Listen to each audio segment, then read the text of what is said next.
On the 50, looking like they were going to head into plus territory.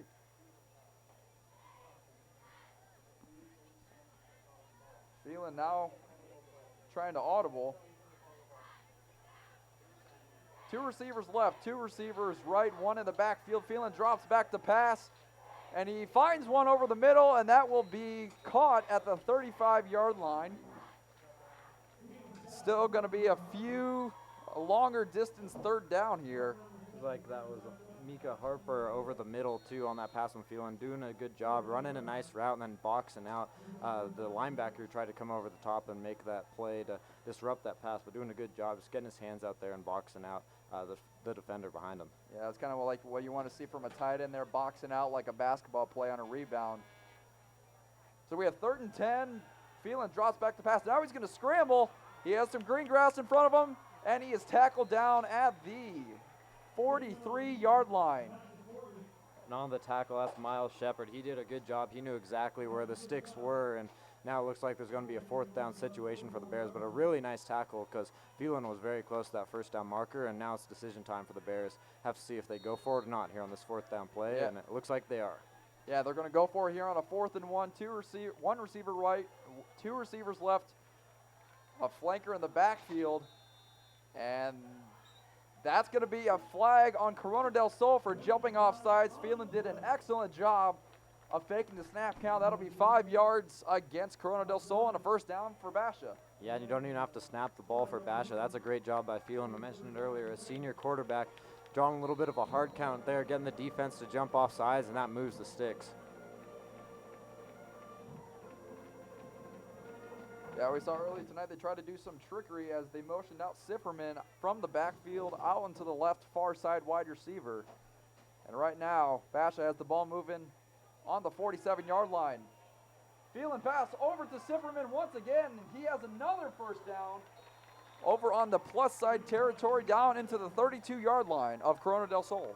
There goes that guy again, Ty Sifferman. As I said, you're going to hear his name all night long. It's going to be, you're just going to continue to hear it. And that time he gets out in the open field, decides to keep his feet churning, moves into the open field, then tries to stiff arm a defender. And a really nice play there by the wideout. He's having a good start to this ball game. And Basha looking like an air raid offense right now, just passing the ball all over the field. A little bit of Texas Tech air raid offense, which ASU has seen many times over the years. Phelan in the backfield with two receivers left, one backfield, and he throws it back over to Sifferman once again. Highly rated target coming into this game, and he is down close to the red zone, down to the 22-yard line. And that time Sifferman gets some more open space on the left side, just a quick swing pass out to the left and busted upfield, and that's just some more yards for this Basha offense, and they're off to a very good opening drive after a few early penalties. All right, Phelan in the shotgun, one running back to his right, two receivers right, one tight end in the gun, and he hands it off for the first time this game, right up the middle to senior running back Cole Lundberg. First rush of the game goes for a long gain. It's a 1st and 10 down inside the 20.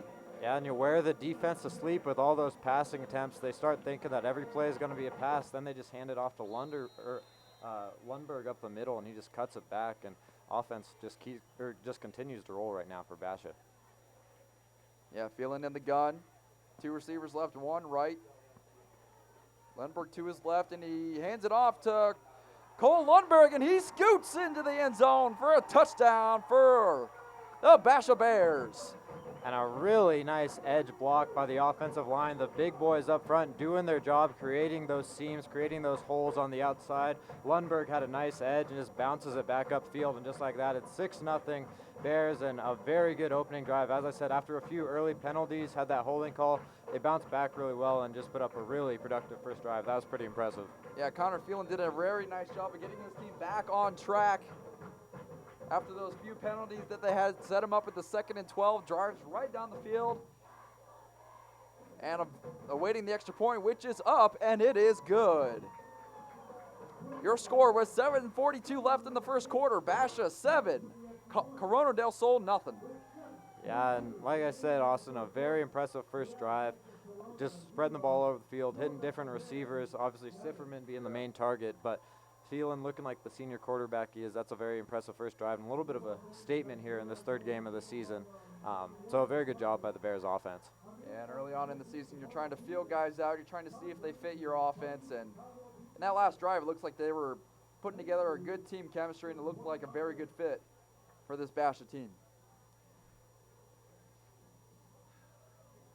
Definitely a very good start for this Basha team. And now if you're Corona del Sol, you just got hit in the mouth. You still have a lot of football left, obviously, in this game. Just past 4 minutes, or 7 minutes into this one. After that nice long drive, it's going to be interesting to see how this Corona del Sol offense responds.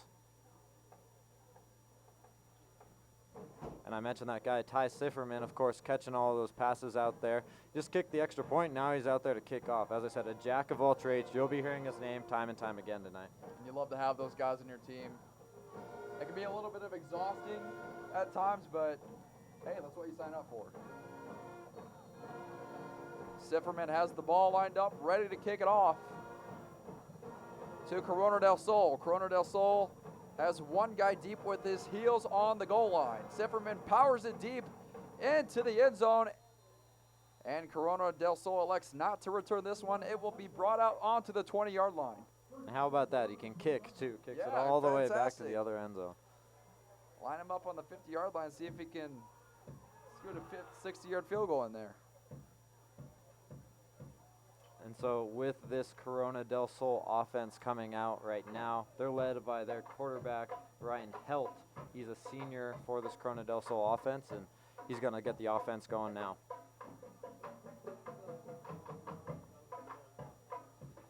Helt in the backfield, wide receiver spread all out. He is the only one in the backfield, and it is broken up and almost intercepted, and there is a flag on the play. Yeah, More than likely a pass interference. Yeah, but PI on Sifferman did a good job. He was in the right coverage, but you put that arm around the guy and you just put it around his hip, they're going to call that every time. That's what the ref saw, and it looks like it's going to be a first down now for the Corona del Sol offense after that PI. Yeah, first play of the game, they emptied backfield spread offense set. And they're going to end up getting 15 yards out of it. So that will push the ball. Excuse me, it was, no, yeah, 15, yep. 15, that'll push it all the way up to the 35. So the Aztecs getting a penalty to start off this drive, and that's going to help them and move them and keep the ball moving.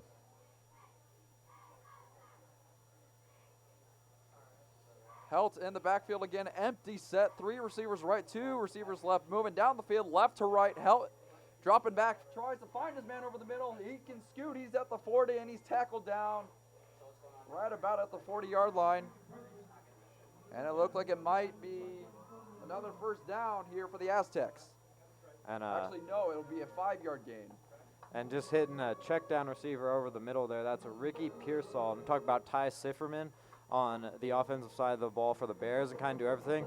For Helt, his main target is going to be Pearsall. He leads the team in receiving for Corona del Sol, has 214 yards, averaging 15 yards a catch, and he's going to be his number 1 target tonight. He's really going to look for him all over the field. 15 yards a catch. That's pretty good. As Helt drops back to pass, he can't find anyone. He takes off for a scramble, and he dives right around the 42-yard line. Good job there that time by Helt. He felt the pressure coming. Basha came with the blitz.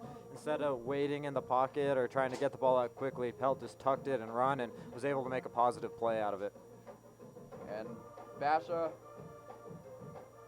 in their dime defense with a 5th DB out there as they exchange a DB for a linebacker.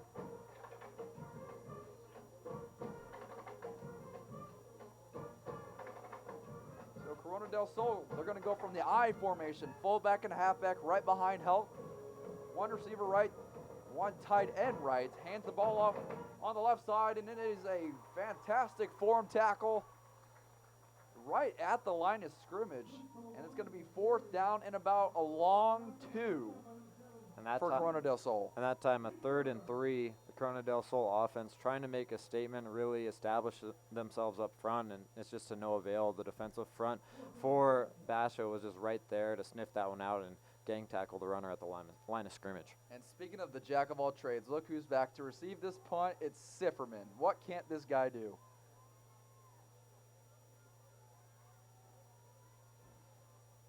Corona del Sol, it's an end-over-end kick, and it will be run up and caught right about the 36-yard line.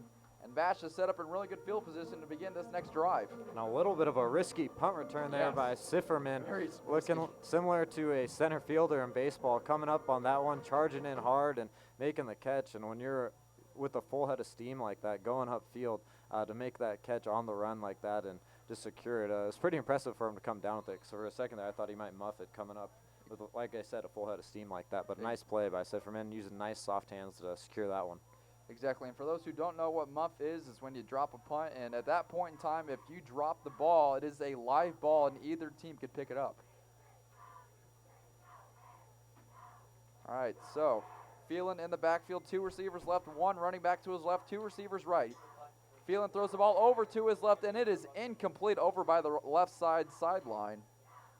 It's going to be second down and 10 with 5:21 left here in the first quarter. 7-0, Bears still lead it. That one was intended for Camden Mateen, another one of Phelan's main targets, and that time just rolls out. He actually had Mateen earlier on the play. He was calling for it early, but at the end of the play, Phelan just waited a little too long, just wasn't able to get it over to him and kind of rushed the throw there at the end. But nonetheless, it's a second and 10 now for the Bears. As Phelan has 3 receivers to his right, 1 running back to his left, and it is incomplete. Over to the left side. Looked like they were going to set up a wide receiver screen, but came to no avail, and it is going to be a 3rd and 10.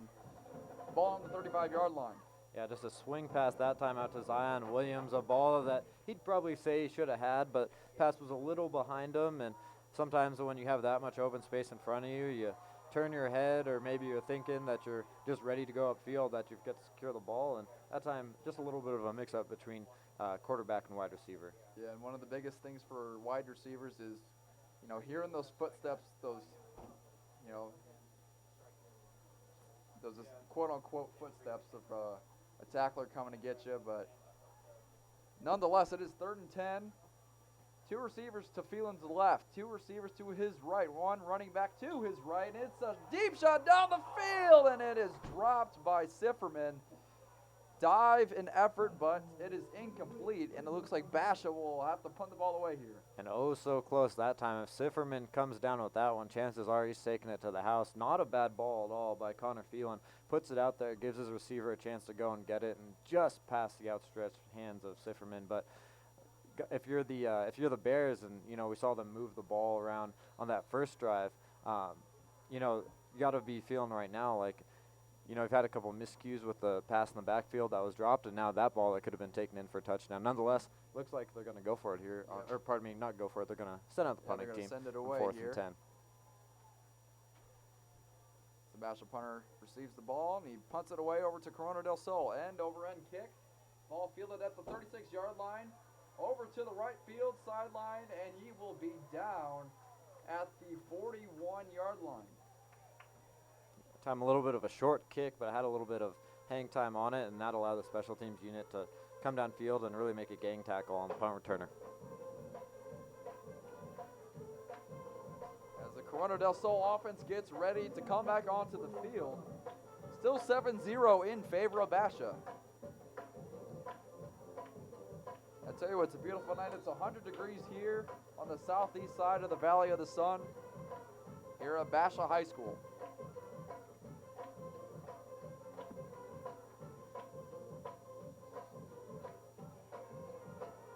Corona del Sol quarterback Help will take off for a scramble. He'll get a nice 5-yard gain on the play. That time Helt, once again, feeling a little bit of the pressure, just steps up in the pocket and decides to tuck it and run. It's a nice little chunky yardage. It's about a 2 or 3 yard gain, looks like, from the 44-yard line. As Helt runs over to the sideline, gets the play from the head coach.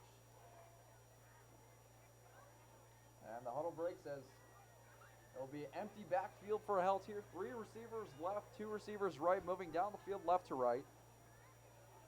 Helt takes the ball, drops back to pass. He can't find anyone. Getting pressured, and he will be sacked, if not a 1-yard gain on the play. Helt couldn't find anyone there, and results in a sack for Basha. Pelt, the one thing I will give him credit for early on in this game, this Basha defense has really been turning up the dial, getting a lot of defensive pressure in on the quarterback. When he's felt the pressure, he's been able to step up in the pocket. That time he saw his eyes downfield, but pressure just came a little too late. But you got to give the quarterback credit because he's still stepping up in the pocket, looking to make plays for his teammates. And again, another empty set. We got two receivers right, one. Oh, actually, he does have a running back to his left, one receiver to his left. You have a tight end right. Snaps the ball, hands the ball off to Tim Lutcombe. He gets a nice 3-yard gain. And we're going to be looking at a 4th down and about 2 here for Corona del Sol. And that time on the tackle is Chandler Kelly, and a nice run there by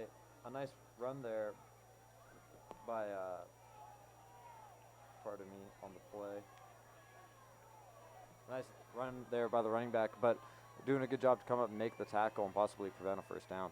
And looks like Corona del Sol is going to go for it. However, they may have drawn Basha offsides. And the Basha defense is moving back, which means it's going to be a 5-yard penalty for encroachment on the Basha Bears. Oh, we saw that on Basha's first drive of the game with Phelan drawing the defense offsides. That time, Corona del Sol gives them a little taste of their own medicine, and that'll move the chains.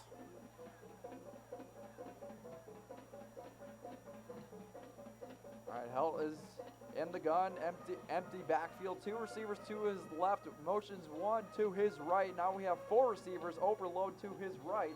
Flag on the play.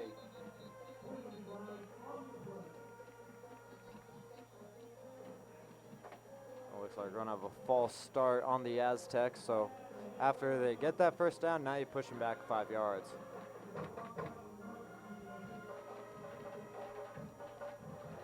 And that will drive a coach crazy if your head coach John Bechtold, as I said, just got that 1st down and push him back a little. Just a few too many penalties, I imagine, if your head coach John Bechtold early in this game. Obviously, earlier there was a play that drew the Aztec defense offside. It led to the 1st touchdown in this game for the Bears. So if Corona del Sol, if they look to limit those penalties, I feel like that will really help them as this game goes on, and especially as it winds into the latter stages of the ball game. All right, we're in the I formation here, and again, another penalty. Let's see what this one's for. Delay of game as the play clock hits 0. Now, I don't know if it was reset on that play. I did not see it get reset, but nonetheless, it will be a 5-yard penalty, and it will be a 1st and about... Looks like it's going to be 1st and 20. 1st and 20. Interesting. All right, they're still going to stay in that I formation. Fullback, and he motions the halfback out to his left. 2 receivers left now. Screen pass over to the wide receiver, and he will be tackled for a very short gain of about 2 yards. Yeah, that time they motion a receiver out of the backfield and out to the left, try and seal the edge on that block and just get a quick screen out that way, but the Basha defense was there to sniff that one out. Absolutely. And as Helt QB number 3 gets the play in from the head coach, looks like it's going to be an empty set. 3 receivers to his right, 2 to his left. 1:28 left here and counting in the 1st quarter. Helt drops back to pass. Can't find anybody. Being pressured, and it is complete over the middle to the right side of the field. He is still going down to the 50 inside the Aztec territory, Bear territory to the 47-yard line.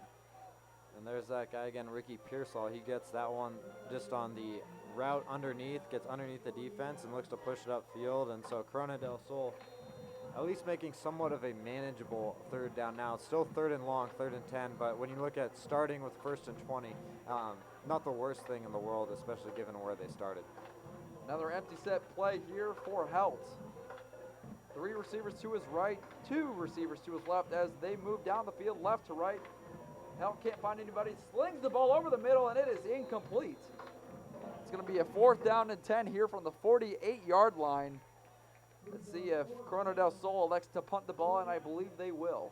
That time Helt just trying to fit the ball into a small window and just wasn't able to do so. Skipped it a little short of his intended receiver.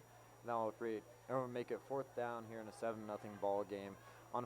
on our 360 AZ live stream. As I said, 7-0 Basha, and there's just under 40 seconds remaining here in this first quarter.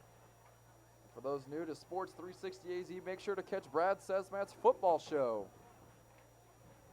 during the week as Corona del Sol punts the ball, and it will land right around.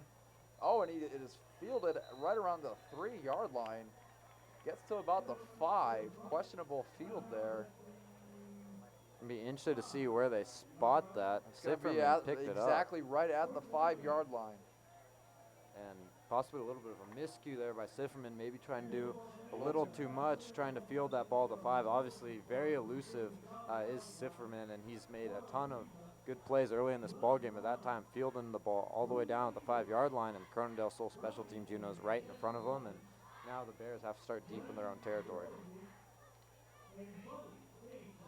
As Phelan and leads his offense back out onto the field. He's going to have 2 receivers to his right, 1 running back to his right, 1 receiver to his left, 1 flanker to his left. Phelan gets the ball, hands it off right up the middle till Lipscomb, and he gets all the way out to about the 14-yard line. He makes something out of nothing and almost gets a first down. And Lundberg having plenty of room up front thanks to his offensive linemen. They do a good job of creating a couple holes off the left side of that line of scrimmage and just giving them lanes to run right now. That's just going to push the offense a little further out of their own territory. Yeah, absolutely, and that was Connor Lundberg on the last rush there. Over here at the end of the first quarter, the score is 7-0 in favor of Basha. Andrew, what did you like in that first quarter? Well, I think when you look at both sides of the game, I think for Basha in that first quarter, they didn't do too much wrong. They had a few early penalties, as I said, but they were able to take advantage of Corona del Sol's miscues. I thought Phelan did a really good job kind of just controlling the passing game. Obviously, that second drive, things didn't go exactly the way they did in the first, but that opening drive was pretty impressive by the Bears. And when you look at Corona del Sol, still very much in this football game, obviously, just a 7-0 score. But if you are the Aztecs, I think just cleaning up those penalties, it's the little things like that that really decide whether you're going to win or lose a ball game, especially early in the season. Is just cleaning up those penalties, limiting turnovers. Obviously, there haven't been any turnovers yet, but just limiting those penalties is going to be a huge key for them. But that was just about my first quarter takeaways. Yeah, and the penalties, as you said, Andrew, they were a big problem for Corona del Sol, and they haven't really been able to get a drive going this whole quarter. And one thing about the Aztecs is you're going to see a lot of balls in the air tonight. It's not going to be a ground and pound type of game. It's going to be more of an air raid between both sides. They both like to spread the wealth, spread the ball around. And for Corona del Sol, really no aspect in the running game yet, but that's just type of the offense they play. They really rely heavily on their senior quarterback of Ryan Help. Yes, as Connor Phelan takes the ball and he hands the ball up right up the middle to Cole Lundberg, the senior. Lundberg is going to be pretty close to the chains, and it looks like they're moving them, which would indicate a first down. And once again, a nice run by the running back. And you talked about, Basha spreading the ball around, passing it so much on the first drive. You're starting to see now them really mix in the other side of their offense, and that's working in Lundberg and establishing the ground game as well. And Phelan with 3 receivers to his right, 1 to his left, throws the ball over to who other else than Sifferman. As he stays in bounds, he's cutting back at the 40, down the field to the 50, and he is out of bounds, pushed out of bounds right at the 49-yard line into Aztec territory. And he's right in front of his sidelines. They love that play. That's one to put on the highlight reel. Sifferman using all the Madden moves out there. First he stiff arms a defender, then cuts back, splits 2 defenders, pushes it out all the way up to midfield and almost into Corona del Sol territory. That was a heck of a move by the senior wideout. That was a little back juke on the right analog stick right there on Madden, but nonetheless, it was a first down and a big gain down to the 50-yard line as well. They'll spot the ball. Phelan, 1 running back to his right, 3 receivers to his left, 1 receiver to his right, hands the ball right up the middle to Connor Lundberg, and he gets all the way down inside the 40, down about to the 39.5-yard line. And actually, right now, they don't have Phelan out there right now at the quarterback position. Right now, that is Guy Friend down or at the quarterback position, at least on that last snap. Yeah, Gabe Friend now in at quarterback. He's number 16. He is the junior who will be taking this next snap. 3 receivers to his left, 1 receiver to his right. He has 1 running back in the backfield to his right. He throws the ball over the middle to Estrada, but he drops the ball. It's going to be a 2nd down and 10. And Friend, this time he just checks into this game, and we don't have the prognosis or what exactly happened with Connor Phelan yet, but he's on the sideline. That time, though, not a bad ball at all by Gabe Friend. It was just a quick slant out to Estrada, and if he catches that, then he beats 1 defender. He might be off to the house, but not a bad ball at all, especially by a quarterback who's coming in cold off the bench. Absolutely. Gabe Friend, he is the junior coming into this game. He has not many stats to his name other than an interception.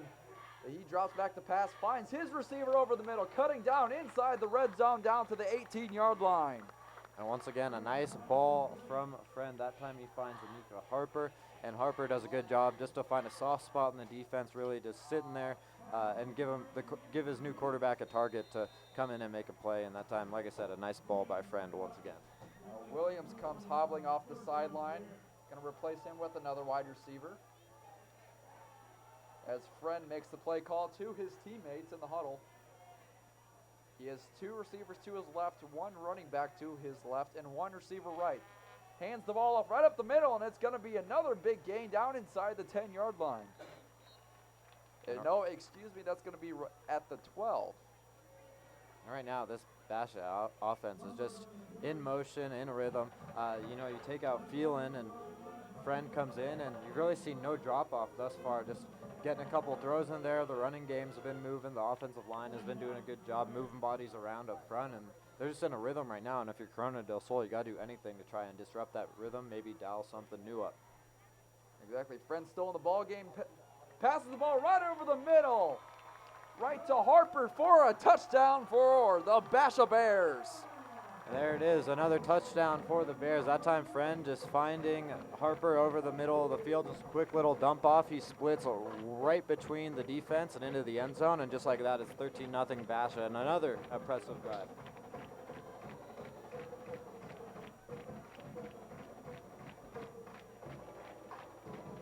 Basha getting ready to line up for the extra point here by none other than Mr. Simmerman.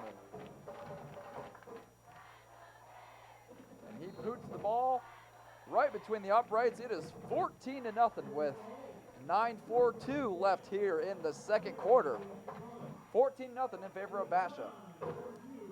Yeah, and Basha, the offense just been rolling right now. Just doing everything right on that last drive, and even the drive before on that second one. They had a couple drop passes that I'm sure a couple guys would say that they wanted back, but the offense really been in full force tonight. They're looking good so far. Beautiful night as well as the sun has gone down. Friday Night Lights. Love this time of year, Austin. Like it. Football's officially back, obviously at the high school level, but tomorrow college football starts up. Just a great time of year. And absolutely. a little step aside from the game there, but just a beautiful night for football. Oh, absolutely. And you mentioned college football. We have Arizona State taking on UTSA tomorrow as Manny Wilkins and Akil Harry get ready to lead their team into the 2018 season, see if they can have a better season than they did last year. Did make a bowl game.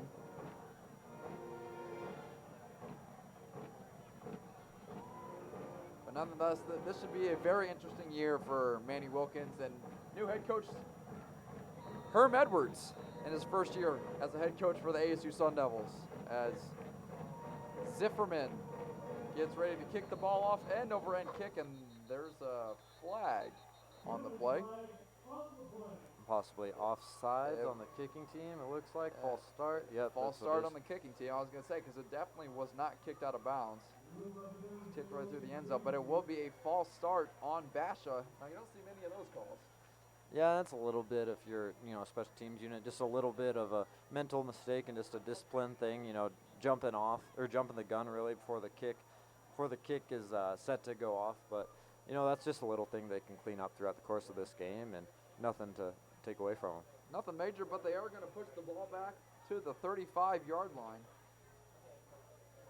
Or at least that's what should happen. Offense still standing. Sifferman standing they're at the still 40. Yeah, they're still standing at the 40. Like they're still sorting everything out. Now they're gonna move There we back. go. Look like Sifferman's moving the placeholder back. Refs still having a discussion down there. Now, Gabe Friend, he had a really good drive to end that last drive there. Do you think he'll stay in the game? I'm gonna be interested to see what the coaching staff of Basha does now. Friend obviously very, very good on that last drive. Phelan's over there on the sideline right now, talking with a couple of receivers. He looks to be all right. I'm not sure if they just want to mix Friend into that mix of the offense, just get him integrated Absolutely. early in this game. But both quarterbacks have looked really good this far. It's going to be an intriguing decision either way. As Sifferman kicks the ball, another end-over-end kick, and that's going to be another touchback out of the back of the end zone. That didn't even touch the field. That almost hit one of the pylons out of bounds.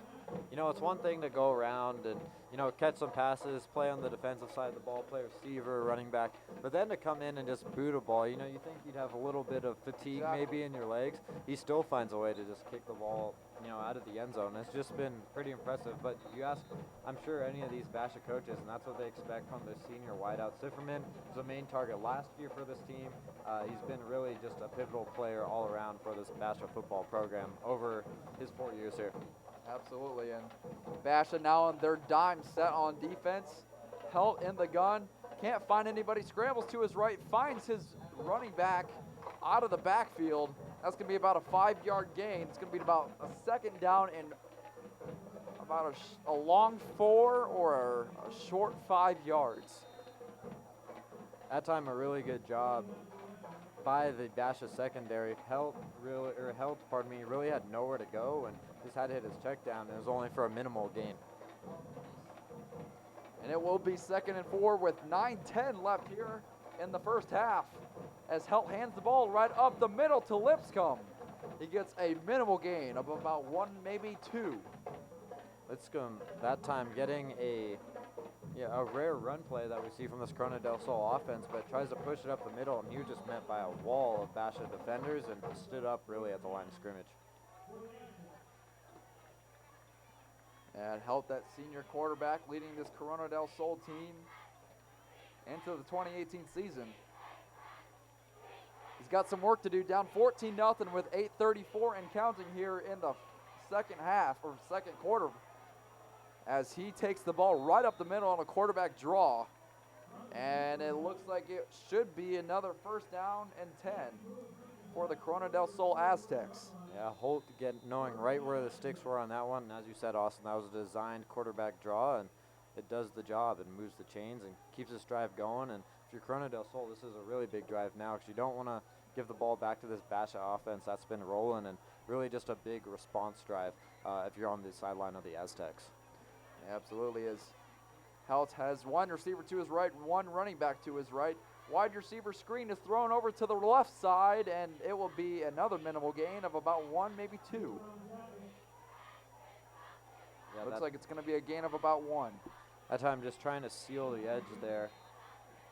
Jaron Reval didn't do a horrible job of just sealing his block, but they're just overloaded that one side of the field for the Bears, and they were able to get to the intended receiver and make a play and that led to a short gain. Absolutely, and now Helt has one receiver to his left, one running back, flares out of the screen to his left, and he finds a receiver over the middle, gets absolutely smacked. And it will be another 1st down for the Aztecs. Helt that time, we've seen a couple times where he's been rushed in the pocket, and he's had to step up and just run with it. That time he had time back in the pocket, had time to see his receivers, look over the field, and then delivers a strike over the middle of the field to his intended receiver. So a good job there by the senior quarterback.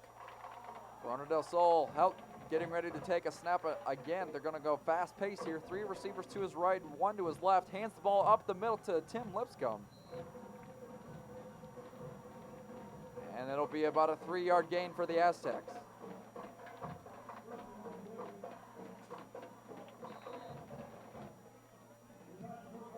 Yeah, just a short gain there that time for Corona del Sol, but talked about their air raid offense, how much they like to pass the ball. I think a little bit of a medicine for that type of offense, just every once in a while to get a couple run plays in there, and it looks like that's what they're doing right now, is they have a trips formation, 3 wide receivers on the left side. Completed to the left side, and it will be out of bounds right about the 40, call it the 42. We're going to have a short third down coming up here.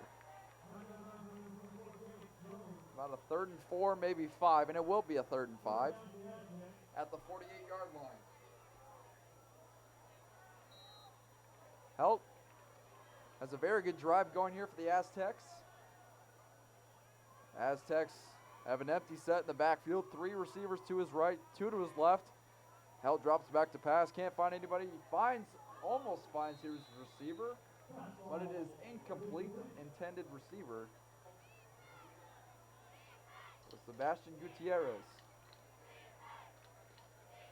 That has to be a little frustrating if you're on the Corona del Sol sideline. They had a good drive going, and you get to a 3rd and short situation, drew up the right play, had the intended receiver, and it just bounces off. And it's been a little bit of the story of the night so far for the Aztecs, but like I said earlier in the broadcast, still a lot of football left to be played in this one, regardless of the 14-0 deficit. Yeah, absolutely.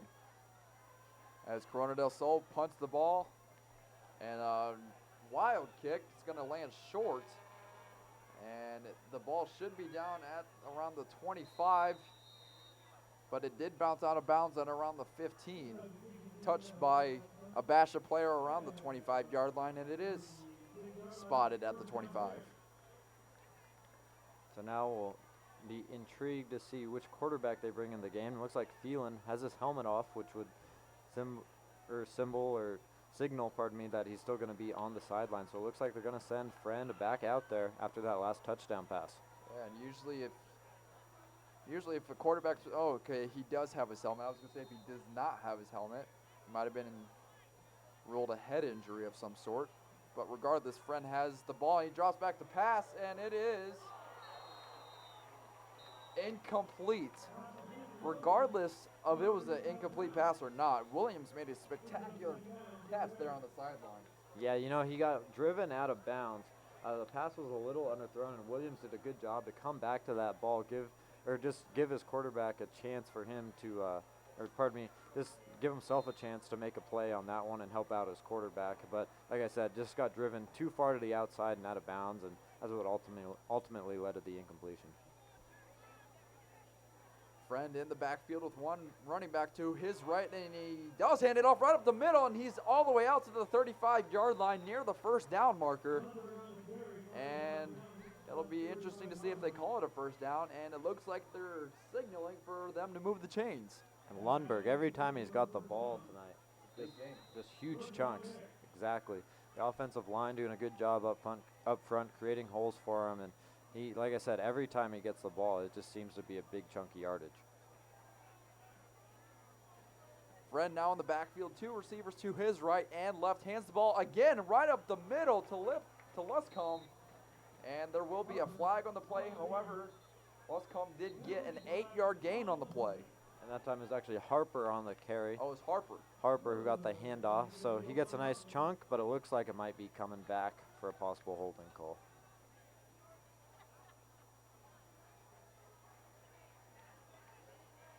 So Basha is going to get pushed back, it looks like, and that will reset that last play. 14-0 Bears, 5:42 left in the first half.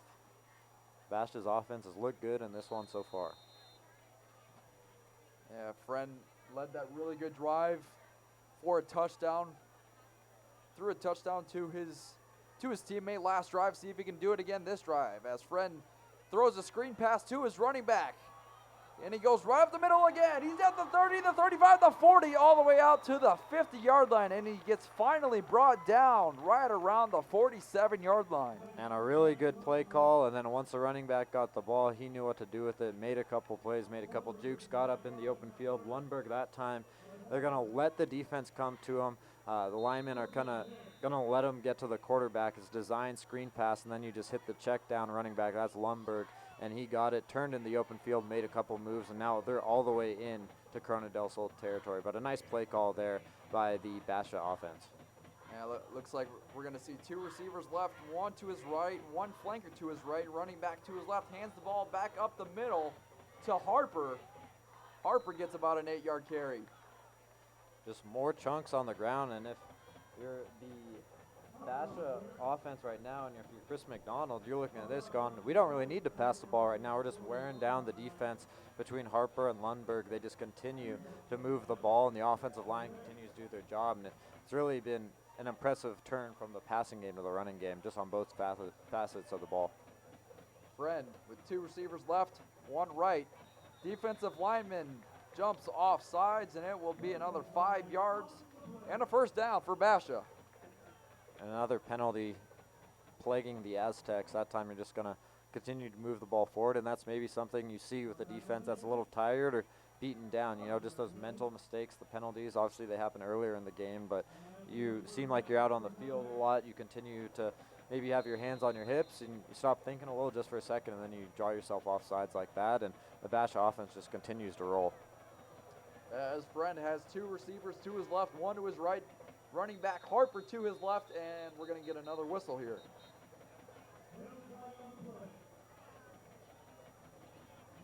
And a sloppy last couple of plays. That time a false start on the Bears, so push them back 5 yards now. So both teams draw even. Yeah. Very well put. Back to where they came from. So it's going to be a 1st and 15 with 4:10 and counting here left in the first half. Friend is going to have 2 receivers left, 1 to his right, flanker to his left. He's going to be in the pistol formation with Harper behind him. Hands the ball off to Harper. Harper up the middle, right about to the 32-yard line. Harper, just another nice run. That time just following the blockers and just continues to move his feet and push up the middle. He's going to check out of the game now, but his last couple of runs have been well-deserved, and he's earned a couple good chunks of yardage. He's going to get a couple high fives over there on his own sideline. And deservingly so. Harper has been the main key aspect on this drive. Friend has 3 receivers left, 1 right. Running back to his left, and he completes the pass over the middle to who other than Sifferman, the man doing all the work today. Just might as well put the hands on the ball, the workhorse tonight. I guess that guy just doesn't get tired. You know, he's had so many receptions already in this one. He's kicking field goals, just continues to put up yards all over the field, and that time just finds a little soft spot and it gains a couple more yards and moves the chains for Basha. And it looks like we're going to have a timeout by the Corona del Sol, and that's not a bad timeout with the defense. That's might be looking a little tired out there. Yeah, Sifferman, he's spinning around down there, and they're having a tough time stopping him. 3:13 left here in the second quarter, 14-0 in favor of Basha. And if you're on that Corona del Sol sideline right now, I imagine maybe getting a little bit of a talking to, or just trying to rally the troops, trying to get something going to where defensively they can dial a few things up, make a couple plays. If you're Corona del Sol right now, obviously 3:13, already down 2 scores. If you're on that sideline, one thing you might be looking to is try to change the momentum in any way, maybe punch the ball out, trying to draw a turnover. Right. But they need something to turn back in their favor, because right now it's just Basha, and it's one side of the field, and they just continue to steamroll over the defense. Yeah, and that change may have to come schematically, maybe going from man-to-man defense to zone defense, or a mix of both, maybe sending in a few more blitzers. And whatever Basha's doing now, it's working for him, but Corona del Sol has to adjust accordingly. And if you're just joining us, Gabe Friend, who's actually started this game as a backup quarterback for the Bears, came in for Connor Phelan, and he's done a very good job ever since he's taken over. Has a touchdown pass already in this one, and now he's in the red zone for Basha. Yeah, Friend throws his first touchdown pass of the season in this game, and he just threw his second one. Another touchdown for Basha here as they open up this lead to 20. Mateo Estrada with the touchdown catch, and Friend just making it look easy out there right now. Estrada beats his man, gets to the inside, and his quarterback just delivers it right on the money. That was a beautiful timing route. Everything was right in stride. Just like that, it's a 20-0 Bears, and they're rolling.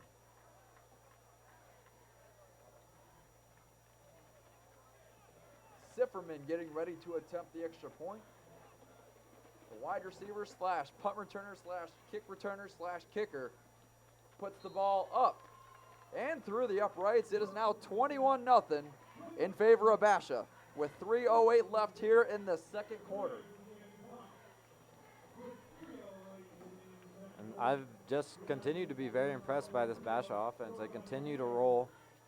They continue to look good, and play calling's working, just everything in rhythm right now. And you look up the scoreboard, already 21-0 in the first half. You see 3:02 or 3:08, pardon me, on the game clock here in this first half. You're Corona. You just want to answer in some way, get that goose egg off the scoreboard. Just do anything you can to possibly just put up a couple points before you go to the locker room. Just draw any sort of momentum. Right. And even a field goal can go a long way in terms of getting some morale going for this Corona del Sol Aztec team.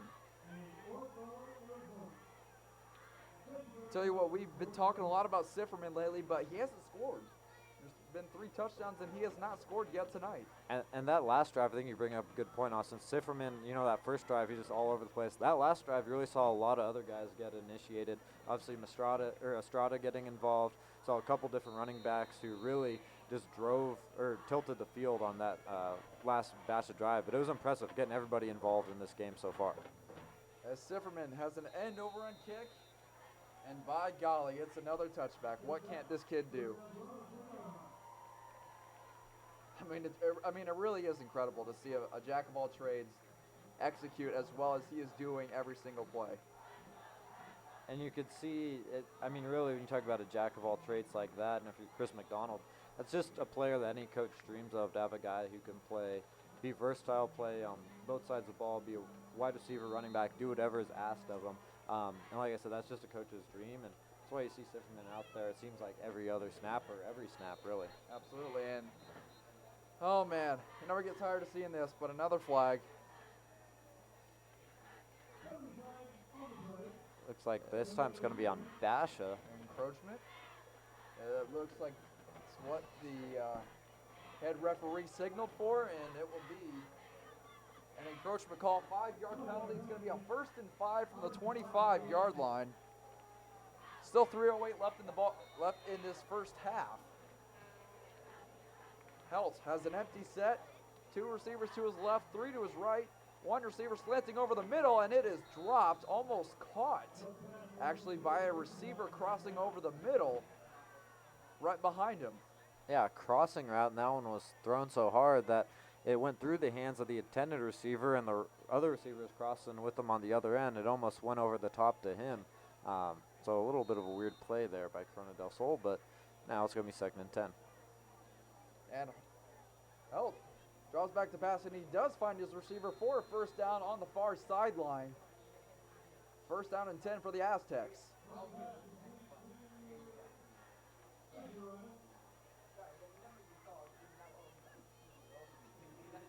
Twenty 21-0 Bears in this one. They've looked good so far. Starting to look a little bit like the UCF game last night. Ended 56-10 in favor of the defending national champs, and some might say. Anyway, Helt completes a pass for another 1st down. It's going to be about a 14-yard gain to the far sideline. Helt doing a pretty good job on this drive. Yeah, that was a nice rollout there by Helt. Finds his man back over the middle of the field, comes back to the ball, makes a nice reception, and just like that, this Corona del Sol offense is starting to move. As Helt and has the ball batted down. It's going to be a 2nd down and 10, 2:40 left here in the first half. Yeah, and that time it was Chandler Kelly, the defensive lineman for the Bears, getting his hand up, swatting that one down, and that's one of those things as a defensive lineman. If you can't get to the quarterback, watch his eyes, see if he maybe telegraphs something, and that time does his job, gets his hand up, and just disrupts the whole play and creates a 2nd and 10. And again, an empty set here for Helt. Looks left to right, can't find anybody. He will scramble. He's out to the 50, the 45, the 40, the 35, and he slides down at the 34-yard line. Now they're going to move the ball back to the 36. Say his knee was down at the 36-yard line. 1st and 10 for the Aztecs. Helt with a nice run there, and for right now the clock will stop just for a moment. They'll start it now, but a nice play there. That time Basha rushed 2 blitzers from the outside that left the middle of the field open. Helt realized that, just tucked it and ran and picked up a big chunk. Looked like your receiver was offside, didn't call it, and Helt threw the ball over to the right side on a corner route, gain of about 9. And it was Sifferman on the tackle. I feel like I've heard that name a few times tonight, just a few. Sifferman, the all-star of this game. On the Bash sideline, Connor Phelan starting to throw the ball around again. Not sure if that would indicate that he's going to come back into this game or he's just getting loose. Helt on the loose. He can scoot, and he does get the scoot for a first down, gain of about 4. Helt putting together a good drive right now. They're inching closer and closer to the red zone. And he continues to string a couple plays together. And as we said, just doing anything to get that goose egg off the scoreboard, I feel like really gives some momentum to Corona del Sol going into the locker room, and possibly just shift any momentum back to that sideline. And it looks like Ricky Purcell is warming up on the sideline, essentially the third string quarterback. Him and Tim Muscombe are tossing the ball around. Maybe we're going to see a little action from the third stringer here in the first half. It'd be interesting to see. We've already seen one quarterback change, and for Basha, obviously Gabe Friend coming into the game. He's done a heck of a job. Really hasn't looked like a backup quarterback whatsoever. Just came out onto the field, poised, collected, brought his team down the field, already has 2 touchdown passes, and just has that Basha offense rolling. But I'm interested to see if Corona del Sol does something similar. And with the way that Helt has played, I wouldn't think so, but you know, Never know. especially this last drive, he's done a really good job moving the ball downfield, really keeping this drive going I would for agree. the Aztecs. Looks like there was a false start, and there will be a flag thrown on the play for a false start. It's going to move them back about 5 yards. First and 15, 1:46 left here in the second half, or in the second quarter. That time as Ricky Pearsall, they ran a wildcat formation and had a false start, and that has to be a little frustrating after they continued to move the ball downfield. And once again, said it sounds like a broken record, but penalties just hindering this Corona del Sol team so far in this first half. Absolutely. 3 receivers to Helt's left, 2 to his right. Empty set backfield. Helt gets the snap, drops back to pass, can't find anybody. He will scramble. Actually, he will throw it over to the left side, and the receiver is still on the loose. He is out of bounds now at the 23-yard line. A little extra pushing there at the end, and there is a flag thrown. Not sure what the flag would be for on this play. Looked all clean to me, and maybe a base mask if they caught him there at the end, but I didn't see one from our vantage point. Right. See what they call here. Maybe a late hit. We will find out here soon. Block in the back on the offense. That's actually going to move the ball back. It's going to be a spot foul. And once again, another frustrating penalty for this Corona del Sol offense. Time they get a nice chunk back after they committed a false start, and then a push in the back just pushes them back even more. And it's like they're just playing against themselves right now, just trying to deal with that, and it just has to be a little bit frustrating. Eric Bryce comes back into the game for the Basha Bears. Now we'll push them all the way back to the 38-yard line, or 39-yard line. 39-yard line, first and 15. Corona del Sol, empty backfield once again. 3 receivers right, 2 to the left. Helt drops back to pass, can't find anybody, and now he does find somebody over to his right, and he will be wrestled down eventually for about a 7-yard gain. Time is Pearsall over the middle of the field. That's going to run the clock down to 1:12. Looks like the Aztecs are going to call a timeout, stop the clock. A little bit of no man's range right now. A little too far outside of field goal territory, I'd say. It'd be a very deep field goal if they did try it, but 2nd and 25 now. I imagine just trying to get a big chunk of that yardage back has to be a key for them. And pardon me, 2nd and 16, that is, not 25. Whatever it is, it's long. It's long, and it's because of those penalties. As I said, the Yeah. penalties just continue to play a factor into their game and continues to hurt them. Don't mean to repeat it, but that's just what's happening in this game. Penalty after penalty after penalty. And so we've talked a little bit on this broadcast, about Chris McDonald doing a good job so far. His team already off to a 2-0 start on the Basha sideline. New head coach went 6-4 with Maricopa last year. And he takes over this program after in place of Rich Welbrock, who was the coach of last year's team, who had a 3-8 record. But you look at their first 2 weeks, 54-0 win at North Phoenix. Week 2, 17-13 against O'Connor. Right now, they're putting themselves in another good position. Very well said, Andrew, and a lot of good facts in that story to describe what's been going on with these two teams. As we get ready for play here once again, Helt drops back to pass, gets the snap. It's going to be a running back wide receiver screen, and he is off to the races, and he is finally down after a long gain of about 20 yards down inside the red zone. And there's that big chunk that I was just talking about that they were able to get back. Now it becomes a little bit more manageable, and they're closer to the first down marker, and it makes it a 3rd and manageable instead of just a 3rd and long. It looks like Corona del Sol is going to call one last timeout here with 54 seconds remaining, playing against 2 teams now between the Clock and Basha. Yeah, we're under a minute left here in the second quarter. Still 21-0 in favor of Basha, but Corona del Sol is driving. Helt, every time the Aztecs seem to get in a bind, Helt seems to find some way to find a receiver to get him out of trouble. And so as we have this timeout, some other notable games tonight going on in Friday Night Lights. We don't have the scores of these games, but some other games going on around the valley tonight. Mountain View and Mountain Point taking on one another. Hamilton versus Arborview, and South Mountain versus Paradise Valley. Just a few other notable games around the area. But right now we have Basha and Corona del Sol with the Bears leading 21-0. As we get ready for play here once again, Helt, empty set backfield, 3 receivers right, 2 to his left, and he slides down with the clock still running. The clock will stop now. And that's big because that stops the clock. He gets the first down. If he doesn't get that, then the clock becomes more of a factor with no timeouts left in the half for the Aztecs. So that's a big play. Hurry up offense here for the Aztecs. 3 receivers left, 2 to his right. Empty set backfield. Helt gets the snap. He's dealing with a lot of blitzers. Can't find anybody.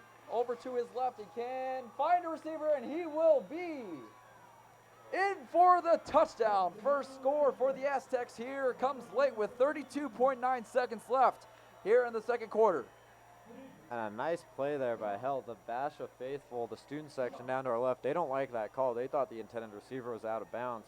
Nonetheless, that's a touchdown for the Aztecs and a huge strike just before this first half ends. That's a big drive from Helt and company to just get that goose egg off the scoreboard and make it a 2-possession game, possibly going into the half.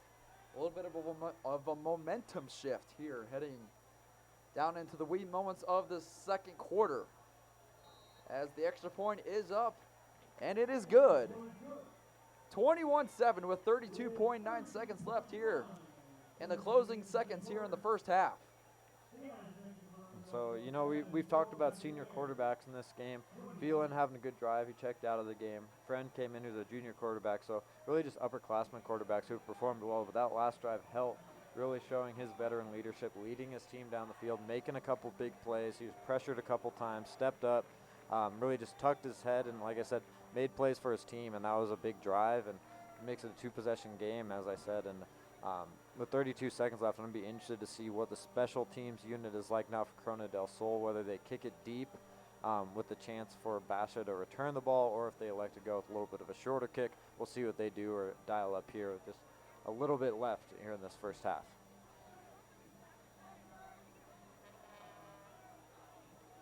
As Camden Mateen is back deep for the Basha Bears.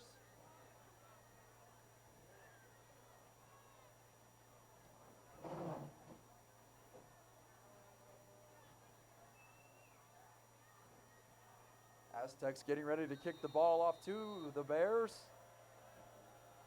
And the kick is up and away. End over end kick over to Mateen. He will take it with his heels on the goal line. He is out to the 20, the 25, the 30.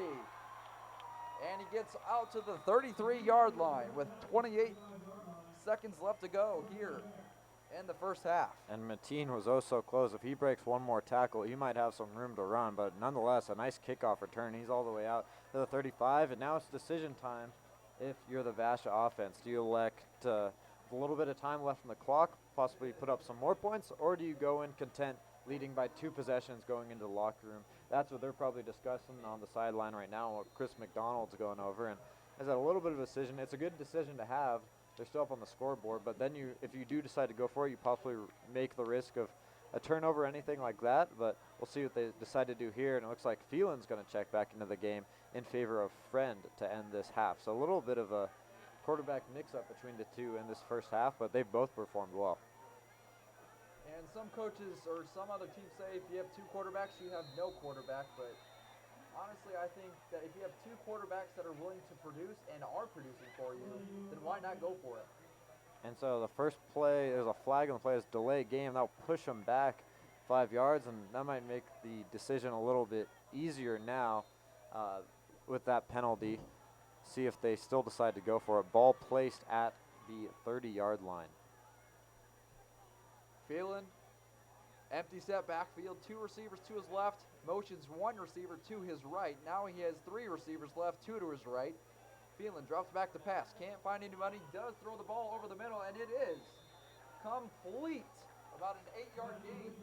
And he did not get the first down on it, it would appear, so the clock continues to run. There's going to be a timeout for Basha, but precious seconds ticking off the clock. Chris McDonald doesn't look too happy on that one.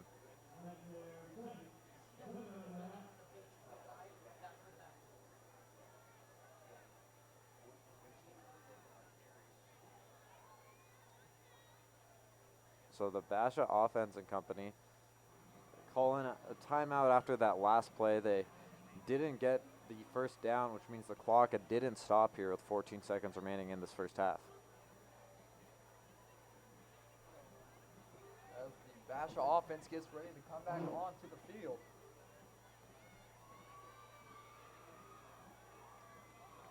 They're going to go with an empty set backfield, three receivers right, two to the left.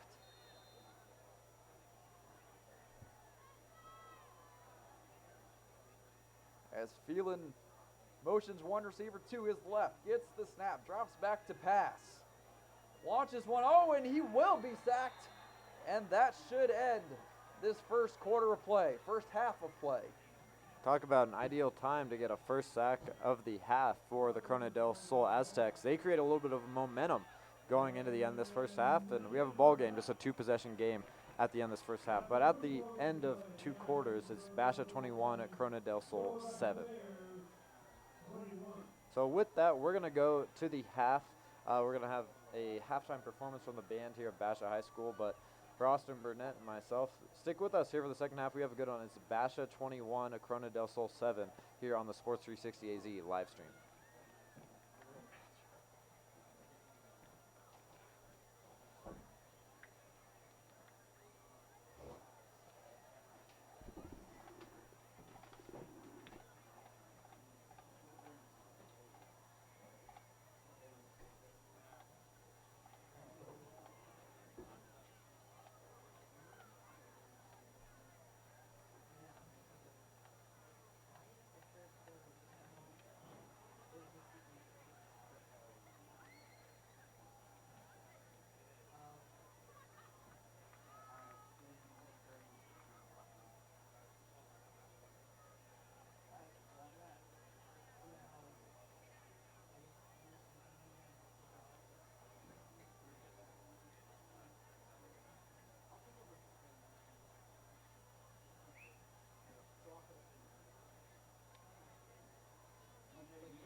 Everything that worked out too? No technical? Well, yeah, technical difficulties there, and then we got one main camera running, so we can do it on camera all the time. We don't have time to, basically we're at 4 out. There's always something.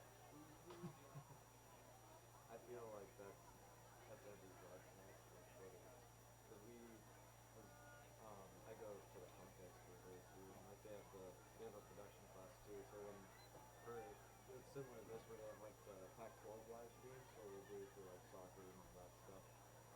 Whenever it's on Pac-12 network, but I feel like every time, because I've done a couple production things with them, every time I've done it, it's always like something that just right before game time just always goes a little. I had a bad feeling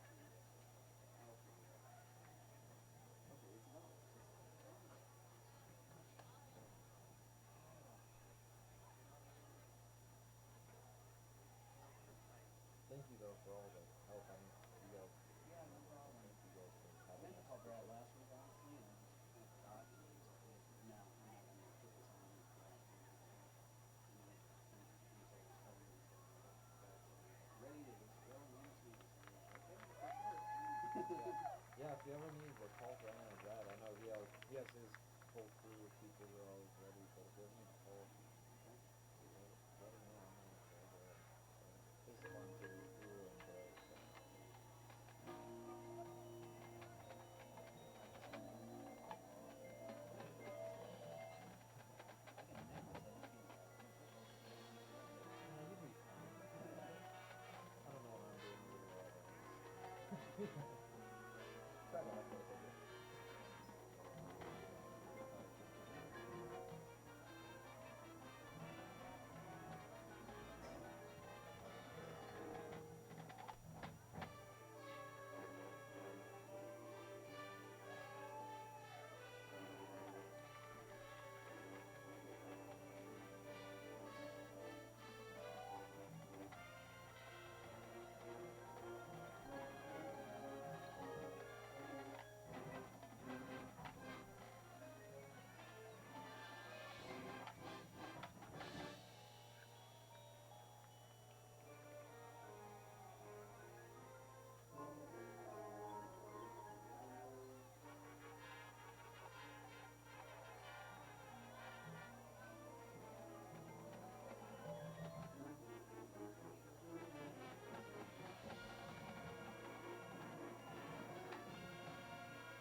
Yeah, no, I like this call. It's a really good broadcast.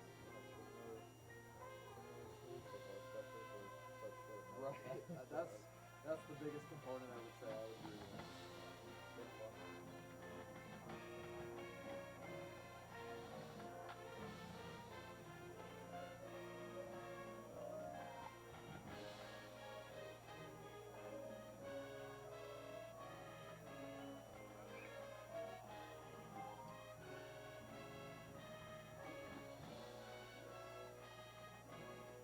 So Lisa from Vanderbilt put in my high school.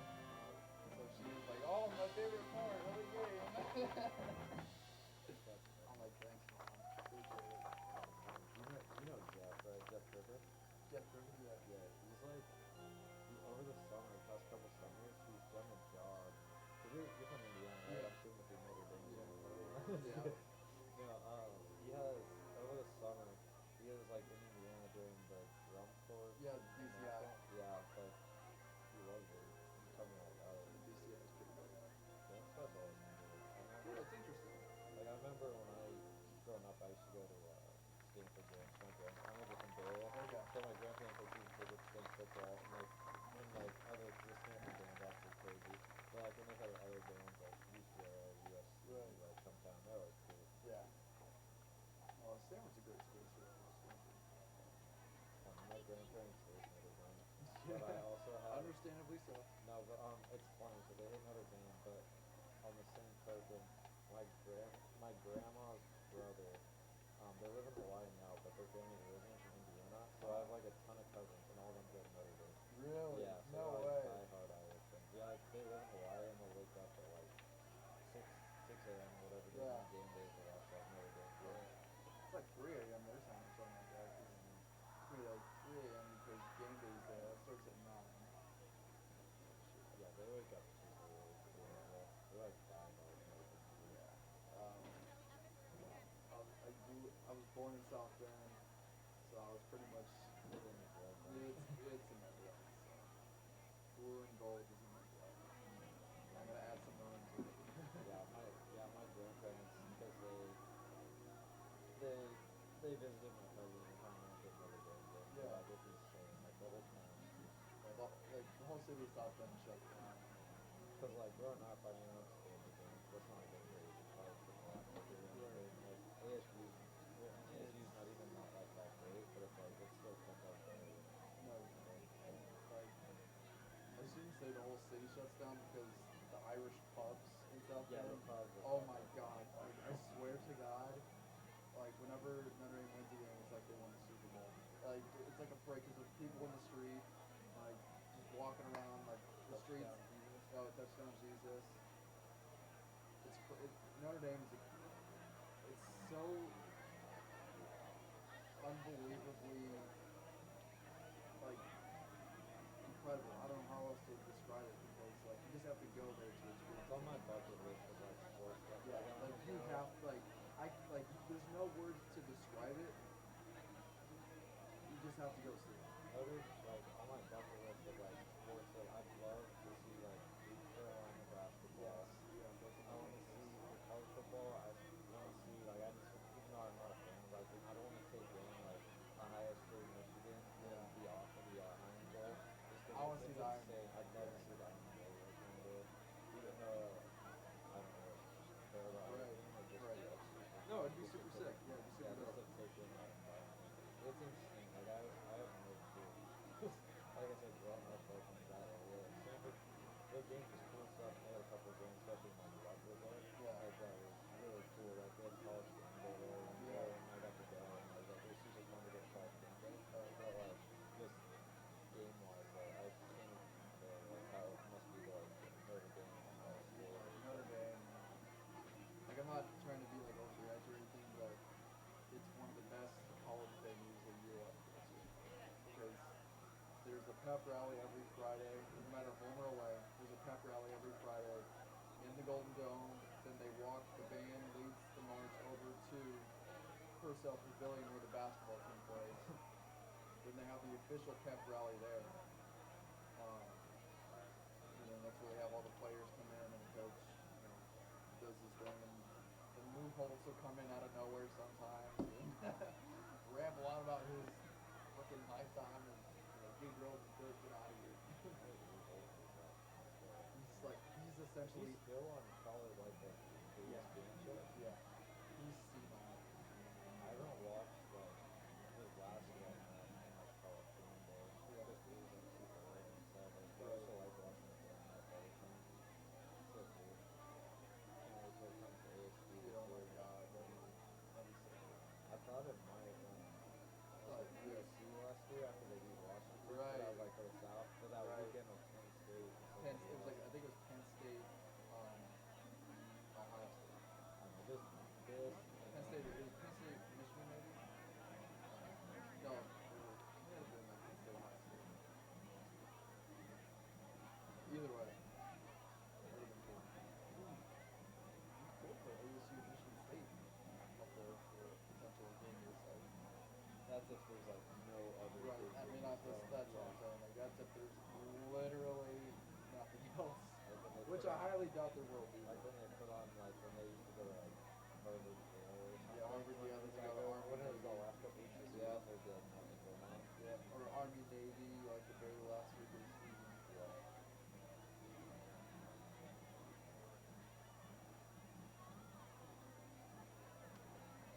Oh yeah. What time are you heading over to the stadium tomorrow? What time are we?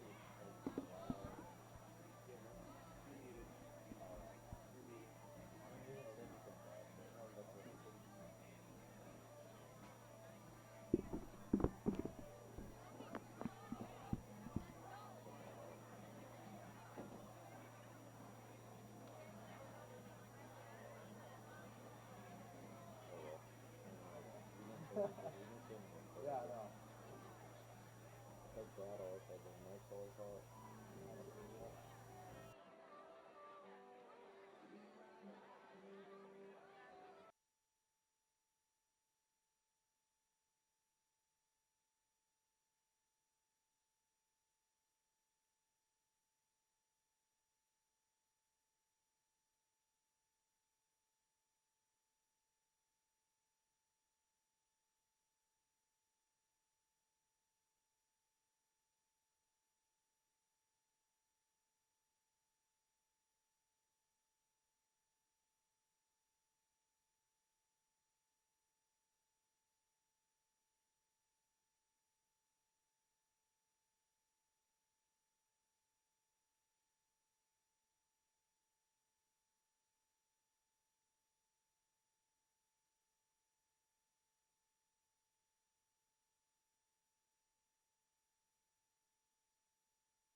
Hello and welcome back to Bashville High School as the Bashville Bears are taking on the Corona del Sol Aztecs.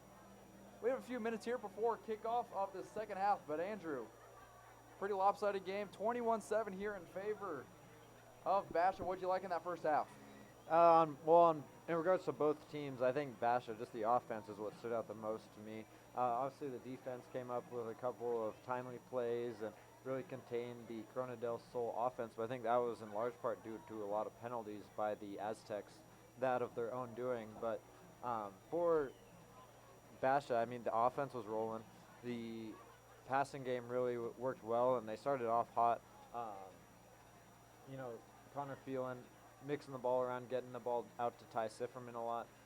He hit a lot of different receivers, but after that, Gabe Friend comes into the game. They had two quarterbacks who really proved that they could spread the ball around, and as that half wore on, it wasn't necessarily the passing game, but it was the running game that started to come into play, and it really just broke down really the will and the test of the Corona del Sol defense. I'd say Cole Lundberg had a big first half, and as well as Mika Harper, who came in and really had a good or did a good job on the ground game.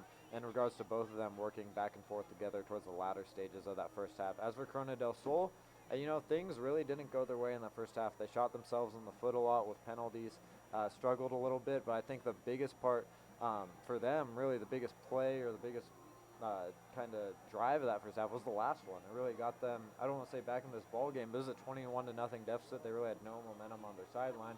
They put up a touchdown before the half, then, things didn't necessarily go their way, and I wouldn't say it was, the worst first half, but they didn't play too well, and only be down 2 possessions, still give yourself a chance to win going into this third quarter. That's pretty big for them. Yeah, they're not completely out, but it's going to take some work for them to get back into this game.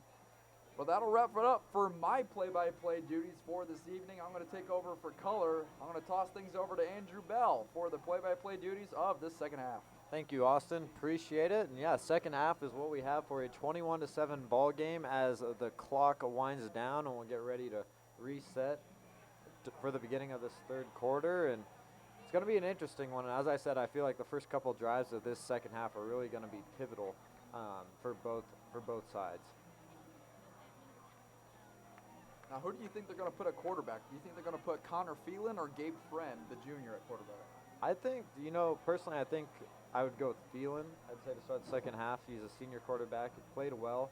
He has his helmet on right now. That'd be another indication to me. So does Friend, but I think Phelan will get the upper hand to start this second half. But it's going to be interesting. Like I said, that decision to put Friend in over Phelan early in that first half really intrigued me. Not sure what went into it, and from a coaching standpoint, it didn't really matter too much because both guys played so well. But it's going to be an interesting decision. I would expect Phelan, though, in the third quarter. Yeah, Sifferman, the jack of all trades, the man of the hour. See what he can do here in the second half, and there's really nothing this kid can't do. Yep, so Sifferman will get ready to kick off for Basha. As I said, 21-7 here in the beginning of the second half. We're almost ready to get the second half of football going. Sifferman gonna signal to his special teams unit and get back and ready to kick. Couple of men back deep to return for the Aztecs. Sifferman gets the signal, and he's gonna boot this one off and into the Arizona night sky. This one is gonna land short of the goal line. It's gonna be brought back and out all the way out near the 25-yard line. Looks like there's a mad scramble of bodies there, but looks around the 25-yard line is where Corona del Sol will set up.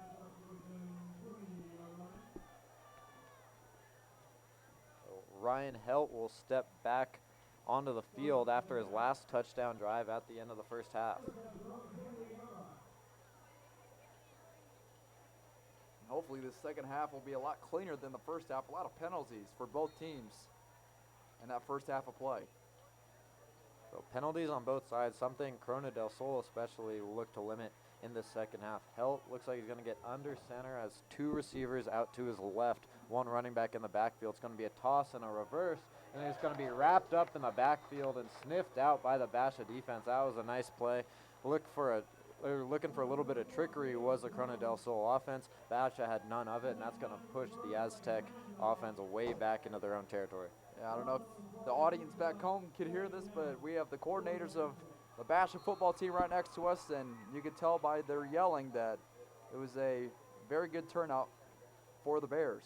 So that last play makes it 2nd and 21 now for the Corona del Sol offense. Helt in the shotgun set as 3 receivers out to his right. He drops back, looks to his right, steps up in the pocket. He's got to go, and he pushes forward, maybe back to the line of scrimmage, but nothing doing there for the senior quarterback. We've seen a lot of quarterback scrambles here in this game, and I don't think it's because the offensive lineman can't block. I just think that's very good coverage by the defensive backs in this game. So Helt back in the shotgun set. It's going to be 3rd and long for the Corona del Sol offense. Helt's going to roll out to his right. He has a man off to the sideline. It's going to be dropped, and that's going to make it 4th down. So a 3 and out to start this second half for Corona del Sol, and that's got to be a little frustrating. Bash is going to get the ball back, and Mr. Jack of all trades, Sifferman's back to return this punt. So ball in Corona del Sol territory. As Austin said, Sifferman back deep to return. He stands around midfield near the Basha logo. 15 down on the play clock. Here's the snap. It's going to be a low line drive punt. It looks like there's going to be a penalty.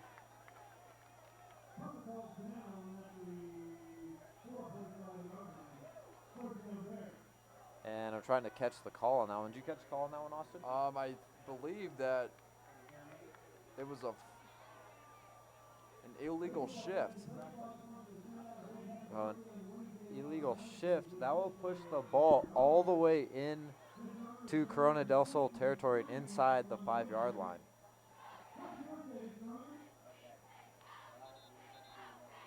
Yeah, I think it was a loss of down penalty.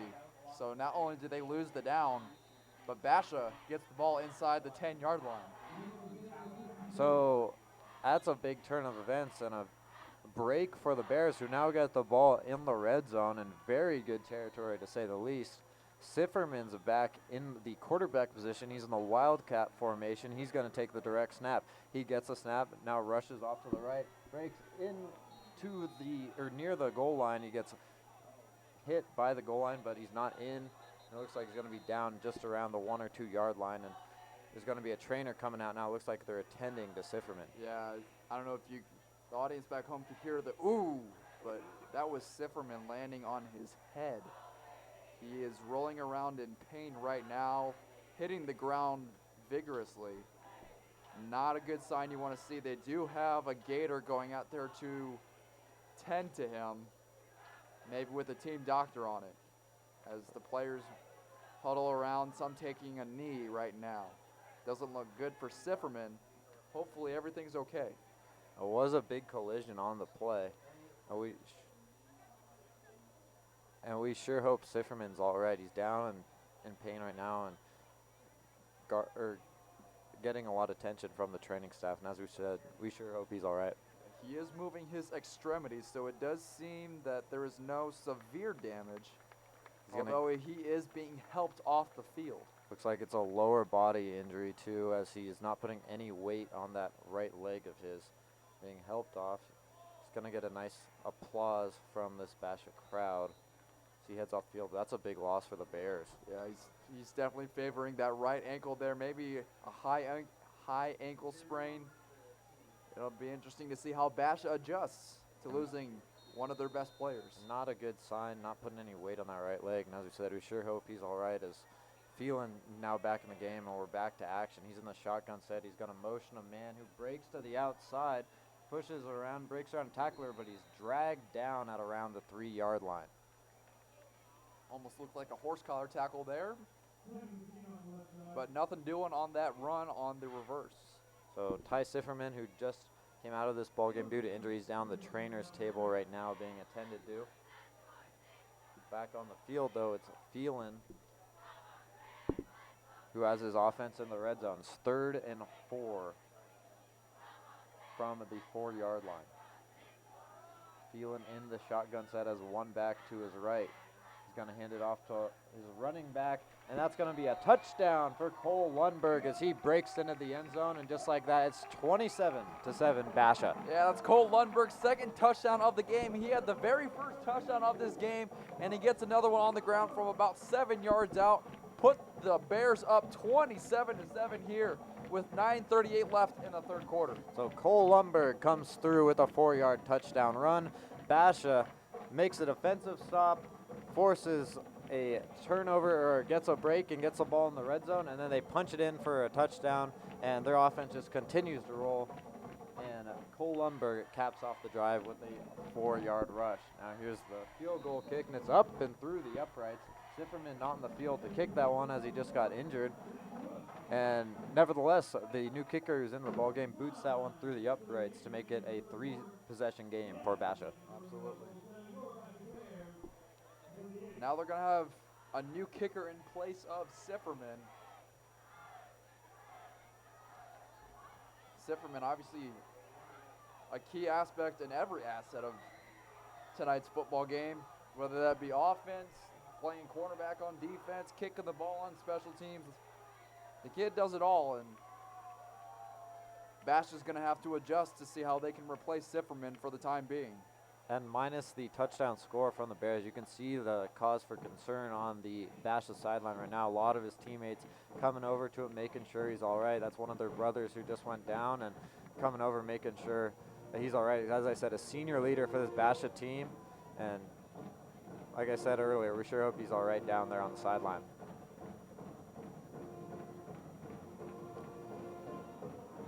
So a new kicker in the game for the Bears. We'll see how this one goes. Looks like the new kicker is going to be number 30. That's Carter Hill. Here's the kick. It's a short kick. It's going to get just about out to the 35-yard line. The kick is muffed. Now there's a push forward from the Corona del Sol special teams unit, but they just push forward for about a yard or so, and they'll set up shop around the 24-yard line. Now, it was waged for as a fair catch, but he muffed the kick, which means it is a live ball, and he did have to end up returning that kick. Would have been spotted at the 35, but now they are back to the 25. So that muffed kick messes up the positioning of the offense a little bit, but not too much, just 5 or 10 yards back, pardon me, and that's where quarterback of Ryan Helt will set up in the shotgun. He's going to drop back, look to his right. He throws out to the right side. He's got a man, but he's wrapped up immediately in a nice play by the Basha secondary to swarm to the ball, and that's a gain of about 5 or 6 for this Corona del Sol offense. And Andrew, I tell you what, I just can't wait. It's, football season's back. College football starts tomorrow. The feeling of football just being back is just one of the greatest feelings in the world. It definitely is. As Helt drops back to pass, he has a blitz coming. He's going to drop it off to his check down, but it's out of the hands of his intended receiver and falls to the ground. That will make it a 3rd and a 4 for this Corona del Sol offense. But you mentioned that, Austin. It's really, you're going to get the trifecta coming up soon, especially once NFL play starts. Obviously, we've had Friday Night Lights the last couple weeks that have been great. A lot of good games around the Valley and that we love seeing. But then you got in college football tomorrow, and then you have the NFL coming up. It's a trifecta between those 3 days. A lot of weekend time booked up, and especially on some people's couches. I do have to ask real quick, are you doing any fantasy football drafts coming up soon? I'm not doing a fantasy football draft. That's just not my cup of tea. I know it's big for a lot of people, but just not my cup of tea. Back to the action, though. Helt rolls to his right. He has nowhere to go and just spikes it into the ground. Looks a little frustrated on that one. A nice blitz dialed up by the Basha defense, and that's going to make it a 4th and 4. So Basha forces another 3 and out against this Corona del Sol offense. That's got to be frustrating, and just like that, back deep to receive this punt will be number 6, Mika Harper. Harper stands at about the 40-yard line. Now moves back a little bit more.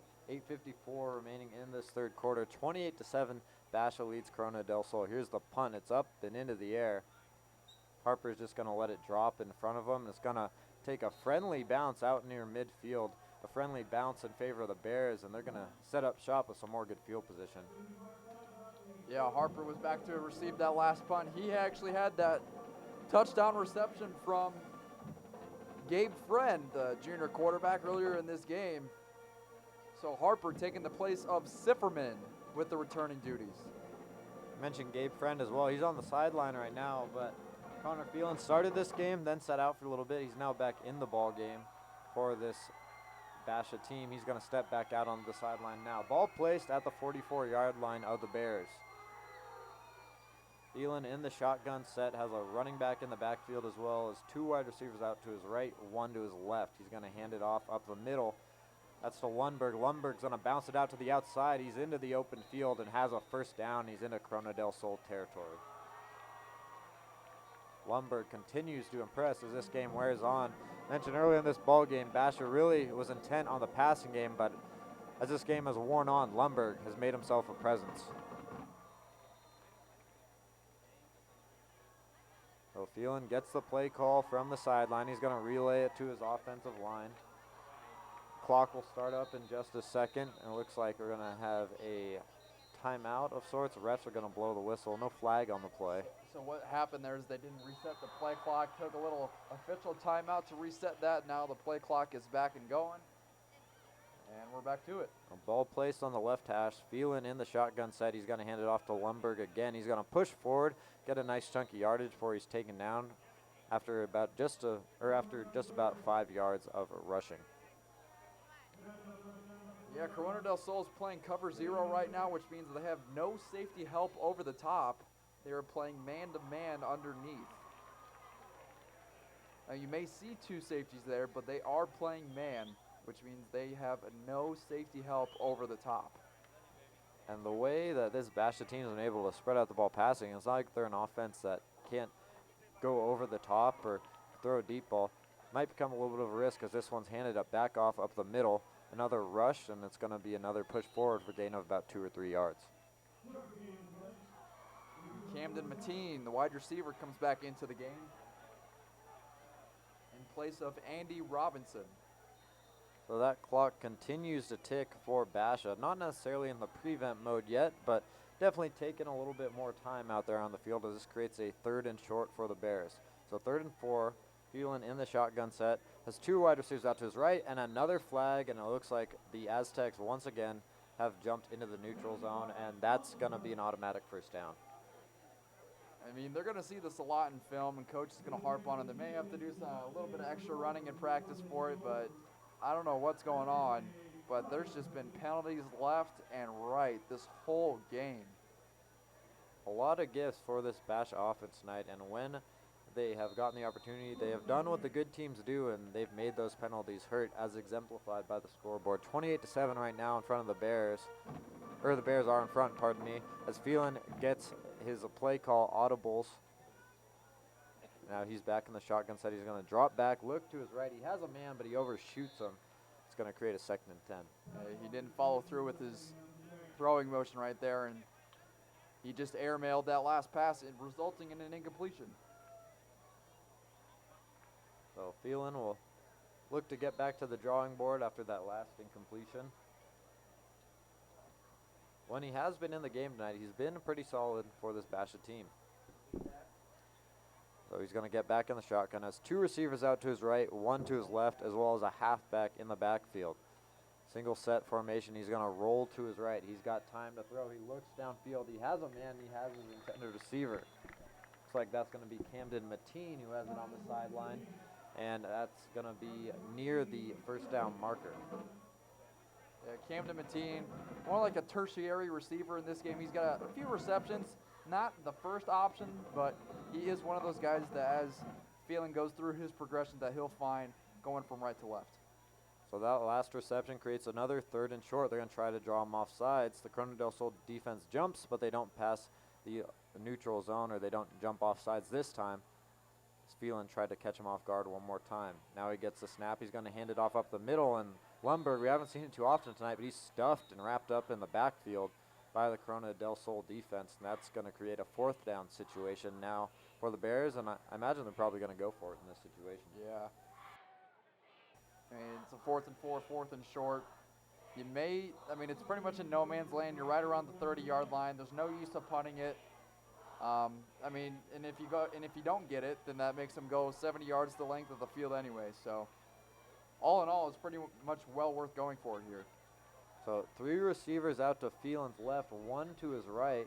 Gets another play call from the sideline. Might be changing something up at the line, and he is indeed. It looks like it's going to be maybe a little bit of a short punt right here, and they're going to call timeout. A little bit of confusion on the Basha sideline, and Phelan just calls a timeout, says, let's talk it over. Yeah, the play clock was also running down. It was at 1 second when he called that timeout. So maybe talk it over, get a new play call in there, and see what happens. So they initially look like they're going to go for it on the 4th and about 5. Instead, he dropped back. They audibled and looked like they were just going to punt it away, possibly play the field position game, which isn't a bad tactic when you're up 28-7 in 3rd quarter. They've had that clock wind down for the most part. But talking about it in the timeout, you think they're still going to elect to go with that punt here in this situation? Me personally, I wouldn't doubt it. Yeah, if it was me, I'm not one that usually punts in the game of Madden either. So I translate that to real life, and I never go. I never punt. I always go for it. So I totally agree with the coaching decision here. Oh, it looks like might try to set this one up now. As I said, it's 4th and about 5 from the 29-yard line of Corona del Sol. Phelan In the shotgun set, ball placed on the right hash mark. Ref initials for the play clock to start. And now Phelan's going to wait for the snap. He has it. He drops back. Blitz coming. He's going to get rid of it. He has man-to-man coverage on the outside. The pass is up for grabs, and it's incomplete. A man-on-man, one-on-one coverage on the outside. Phelan put it up, and it was deflected as the two receivers and as the receiver and the cornerback jostled for it in the end zone. Yeah, as we've seen pretty much all day, no safety help over the top, and he tried to take advantage of that, heading to the corner of the end zone, lofted the ball up there, but his receiver couldn't bring it down, and a turnover on downs.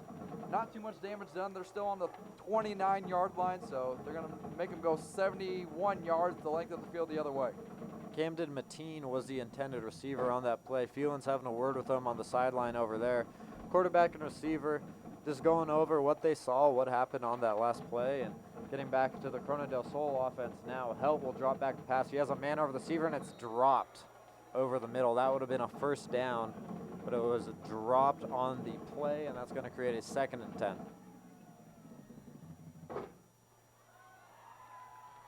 I just want to give a shout out to the Basha band. They have been incredible all night, providing a great atmosphere. Band's often overlooked during a football game. Got to give them some appreciation tonight. So Helt in the shotgun set, ball placed on the left hash. There's an empty backfield. He's going to drop back to pass. He steps up in the pocket. Going to hit his check down, and it looks like it might be incomplete. Ref signals that he caught it, but from our vantage point, we had a pretty good view at it too. Looked like he might have been juggling it. Now a flag on the play right in front of the Basha sideline. The receiver was Ricky Pearsall, who caught it. I say that in a little bit of Quote right unquote. now. Yeah, it appeared, like I said, from our vantage point, it appeared that he was juggling it as he stepped towards the sideline. Ref called it a catch, though there is no review, obviously, at this stage in high school football. So looks like this call will stand. Yeah, unsportsmanlike conduct on Basha, the linebacker. Gave the referee a little lip at there at the end. And I'm sure the coach did too. Because again, from our point of view, it did look like he was bobbling it. But regardless, it's a 15-yard penalty for unsportsmanlike conduct, and it's another first down for Corona del Sol. So Helt will get back into the shotgun set. Still has an empty backfield. There's pressure coming. He's going to step up, look over the middle of the field. He has a man, and it's off the hands of the intended receiver. That pass a little up. The receiver just wasn't able to come down with it. And one interesting thing that I've found out tonight is Helt has a very unconventional throwing motion. He kind of brings it from the side like Tim Tebow used to do. It's like he brings the ball down and over to the side like Tebow used to do. So it's very unconventional, but you know, whatever gets the job done. And he has got the job done at times tonight. I'd say really just the biggest factor has been the penalties and just a couple drops that have really hindered this Corona del Sol team.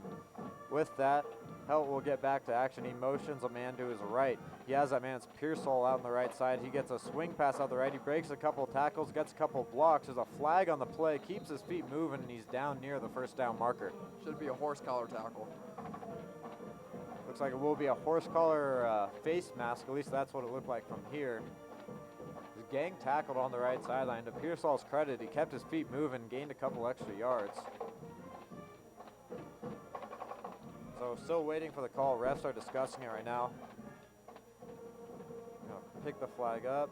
Looks like it is indeed gonna be a face mask, I believe is what they called. So Yeah, it looked like it was going to be either a face mask or a horse collar, something to do with the upper part of the body. 5:32 left in this third quarter.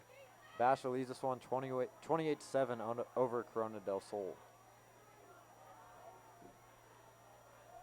Helt gonna get back in the shotgun set as he has been the last couple of plays. No receivers in the backfield. Has 3 wideouts out to his left, 2 to his right. On an empty set, he drops back to pass. Pressure coming, he gets it out quickly and he just overshoots his intended receiver. He's not following through on his passes. He's airmailed a lot of passes tonight. He just hasn't been following through on his throws. Has to be a little bit frustrating for Helt in this air raid offense, you're not going to see too much running from this Corona del Sol team. Really, a lot of passes, a lot of plays in the passing game. And that last one, Helt just overshot.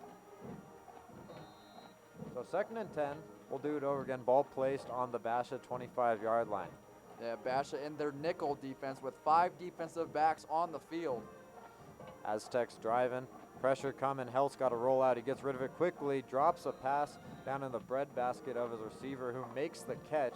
Going to be about a 4 or 5 yard gain. He's going to make set up a 3rd and manageable for the Aztecs.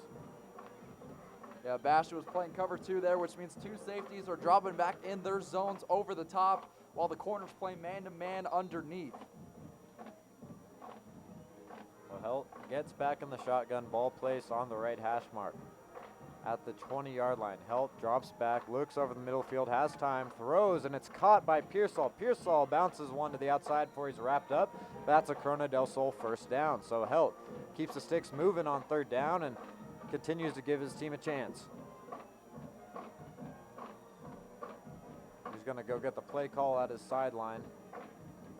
Clock not moving right now, or not starting right now. It will now, however, though, as the ref signals for the clock to start moving after that 1st down. Corona del Sol into Basha territory. They're in the red zone all the way down at the 8-yard line. Helt's going to get in the I formation. Basha's going to bunch up. Helt fakes the handoff, now throws back to the corner of the end zone and just completely overshoots his intended receiver. That one was sniffed out anyways. That's going to create a second and goal from the 8-yard line. Yeah, I'd say if Basha makes a stop right here, then this will pretty much do it. It's only in the 3rd quarter, but 28-7, late in the 3rd quarter. If Corona del Sol doesn't make something happen right here, the chances of coming back are very slim. Still time left in this ball game, but as you said, the Aztecs are going to have to move quickly. Now a snap. Helt wasn't expecting it. He's got to go now. He rolls out to his left. He has black jerseys all over. Toss it back to the end zone. He had a man, and he just overshoots him, and that had to be frustrating. That play was really botched from the get-go. That time, Helt wasn't expecting the snap. Got it, hit him right in the chest. He bobbled it, picked it up. Before he knew it, he had 4 black jerseys around him, had to get rid of it. And regardless of all that, still had a man in the back of the end zone and just wasn't able to hit him. Yeah, Helt the senior quarterback tonight, but not looking like it. So Helt in the shotgun set, looking to keep this game moving. There's going to be a timeout, Aztecs. Head coach John Bechtold didn't like what he saw from his offense on that last play, and they're going to talk it over. And when you're down 3 scores like this, and you never know what could happen when you're trying to run a game back like the Aztecs are, that's one thing you always want to do is keep your timeouts, especially when you're down. You never know when you can use them. If Corona del Sol does manage or could manage to run this game back, those are things you want to keep in your pocket, but they have to use one there. So still 28-7 in this game. As Austin mentioned, still time in this game, but they're going to need to act quickly. Yeah, timeout here, but I'd say Corona del Sol, they need to plan, obviously, to score, not only just to score on this drive, but they're trying to game plan for not only to finish this drive, but for the rest of the game, too, because if they don't make something happen on this drive earlier, like I said, they're going to be in some trouble. So 3rd and goal from the 8-yard line. Band continues to play down to our left. Doing a good job this evening as the offense gets back out on the field for the Aztecs.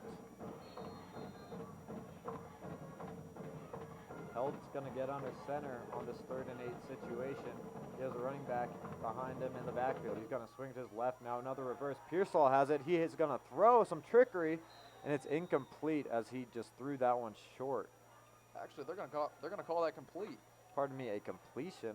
I thought that one hit the ground from our vantage point. I thought it did too.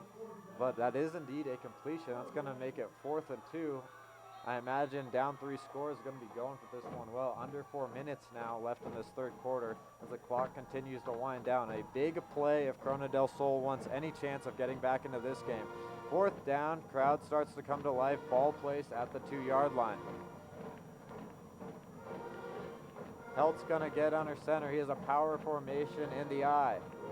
Basha creeps up for their goal line defense, and another timeout for the Aztecs. Pardon me, this time not the Aztecs. Basha's gonna call timeout, talk things over, talk about what they saw and maybe what they want to do here in this 4th and short situation. A big play coming up for the Aztecs. Yeah, they might change their play. They might not, but they also might try and bluff here to see if Basha changes their lineup as well, while also calling the same play.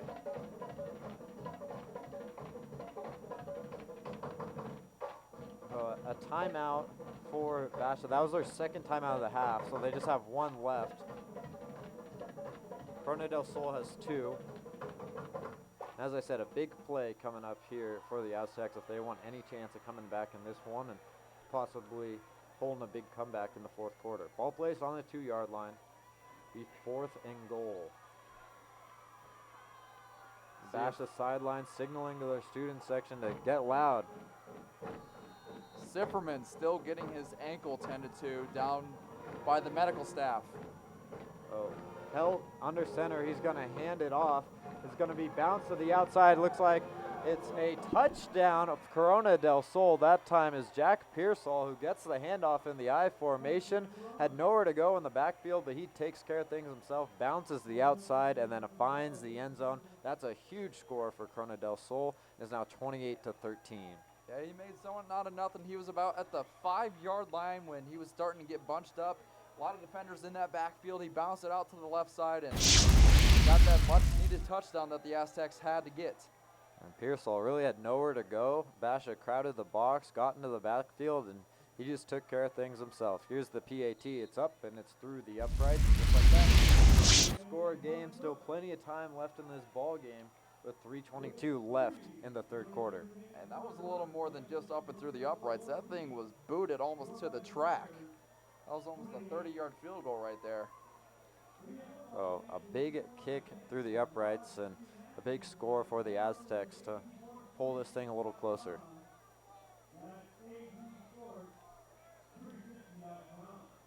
And as you can just hear from the play, From the PA from announce. the PA announcer, you're broadcasting live on Sports 360 AZ. Don't forget to check out Brad Says Matt's football show throughout the week on Fox Sports Arizona. And while we have a moment too, I know you mentioned the band earlier, performing just below us, but a huge thank you tonight as well to the Basha High School production team who's helped us out. They've been fantastic, super easy to work with, and they've done a great job tonight too, just helping us out with everything. And like I said, they deserve a huge amount of credit for this, especially for this broadcast. They've done everything. Yeah, and they deserve more than enough credit for this broadcast because they literally do everything for us, and we very much appreciate it.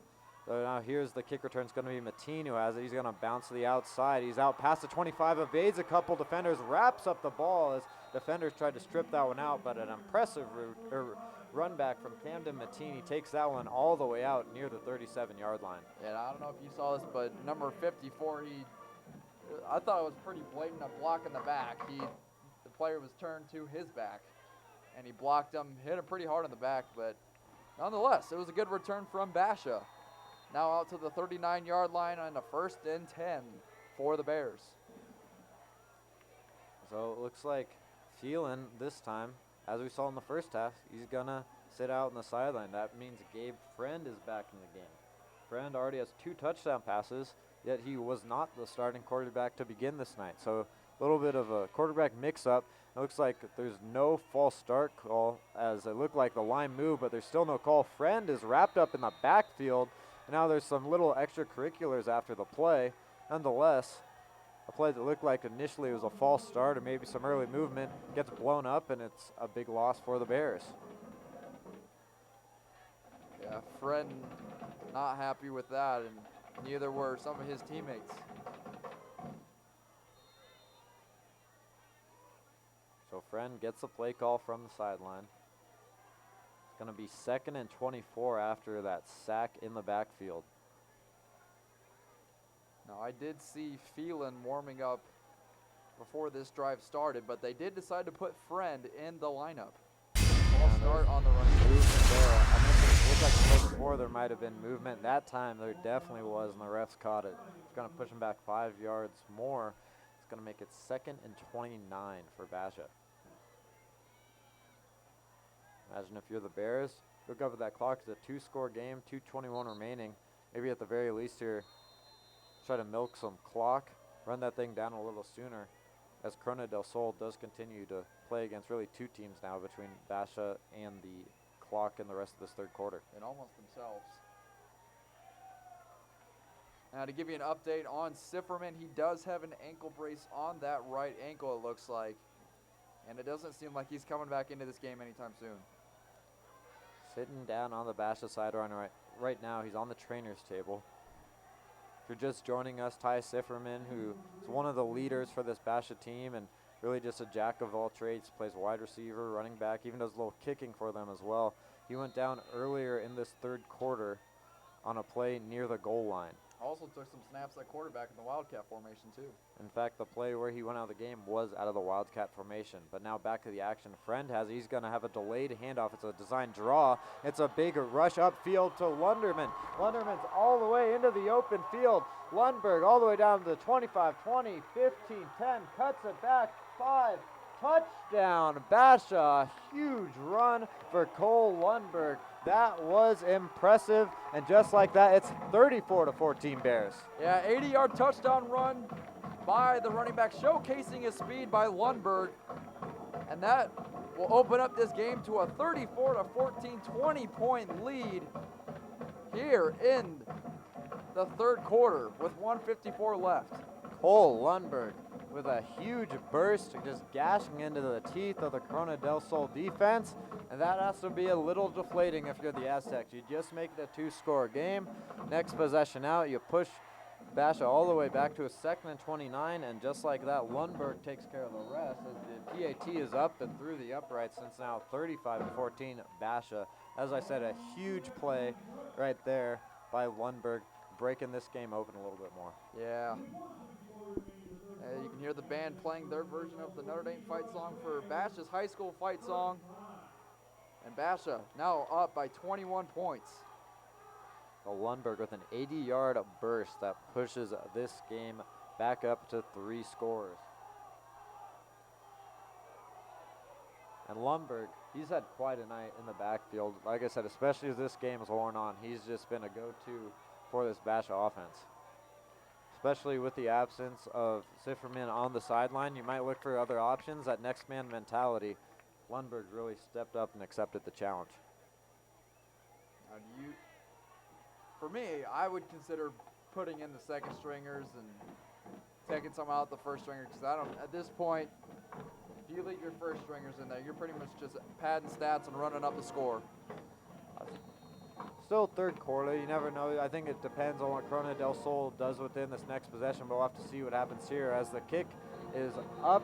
It's a low liner. There's going to be a whistle on the play. And to second my last comment, I mean, Corona del Sol, they also have to stop these guys, so it's not as much to put in the 2nd stringers, but you know, you're playing football here, so you either stop them or you get beaten by even more. So easier said than done, I might say. So 35-14, Basha leads this one after a 80-yard touchdown run from Cole Lundberg. Lundberg's had a huge night on the ground for this Basha team. Yeah, over 120 yards rushing for Mr. Lundberg.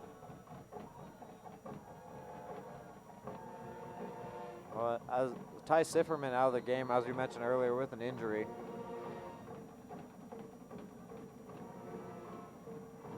He's on the sideline right now, but he is the kicker for this Basha team, which means there's a new kicker in the ball game. There has been over the last couple of kickoffs.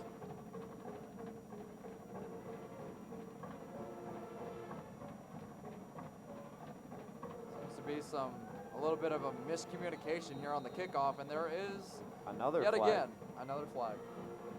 Some sloppy special teams play over the last couple of moments for this Basha team. It's back-to-back penalties. The layup game. So now we're moving back from the 40-yard line where it was originally supposed to be kicked from. Now it is at the 30 after 2 penalties. Imagine if you're Corona del Sol trying to set up good field position now. And it's really a 2-minute drill at the end of this third quarter for Ryan Helt. Still trying to drag his team back into this game. Absolutely, and they need every break they can get at this point. Is the kick, and it's a low liner. It's going to be muffed by Pearsall. It rolls all the way back near the 10. Now he's going to pick it up, try to regain some ground.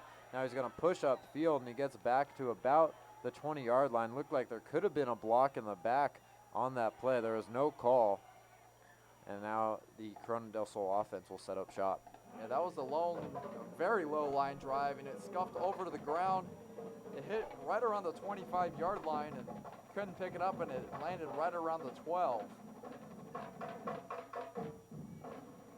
And what was going to be set up for good field position for Corona del Sol has now turned to where they would have originally fielded the ball. Look at that muff, putting the Aztecs back a little bit more. Ball placed on the 20-yard line. Here's Helt. He's going to drop back to pass. Now he rolls out of the pocket. He's looking for somewhere to go. He drops a pass down to his receiver. That's going to be a gain of about 5 yards. Oh, nice play by Helt just to get out of the pocket. Find someone coming back to the ball. Clock continues to tick, though. Under 1:30 now on the play clock. Or on the game clock, pardon me.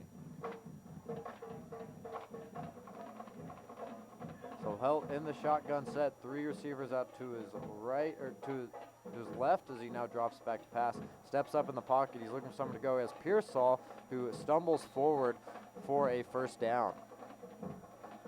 I'm just going to give another compliment to the Basha band. They are absolutely rocking out over here. They are jamming out right now, having a good time, as they should be in a 3-possession game, up 35-14 in this third quarter. Helt in the shotgun set. It's an empty backfield once again. He looks to his right, looking for somewhere to go. Still has time, rolling towards the sideline. He's just going to throw it at the feet of his intended running back. Just absolutely nowhere to go. That time the Basha secondary doing a good job to just plug up all the holes in the Corona del Sol offense. Yeah, there's another flag on the play. I did see a hold, but we'll see if it was exactly for that.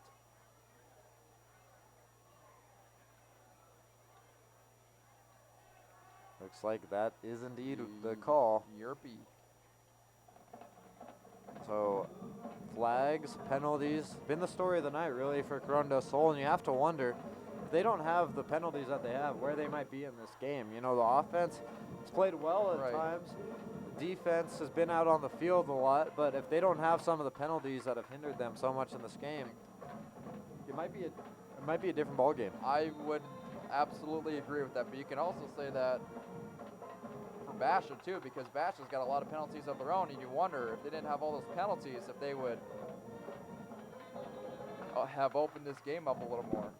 So Helt, after that last pass, rolls out to his right. Pass was incomplete. Receiver caught it, but he was out of bounds on the play. That's going to create 2nd and 25.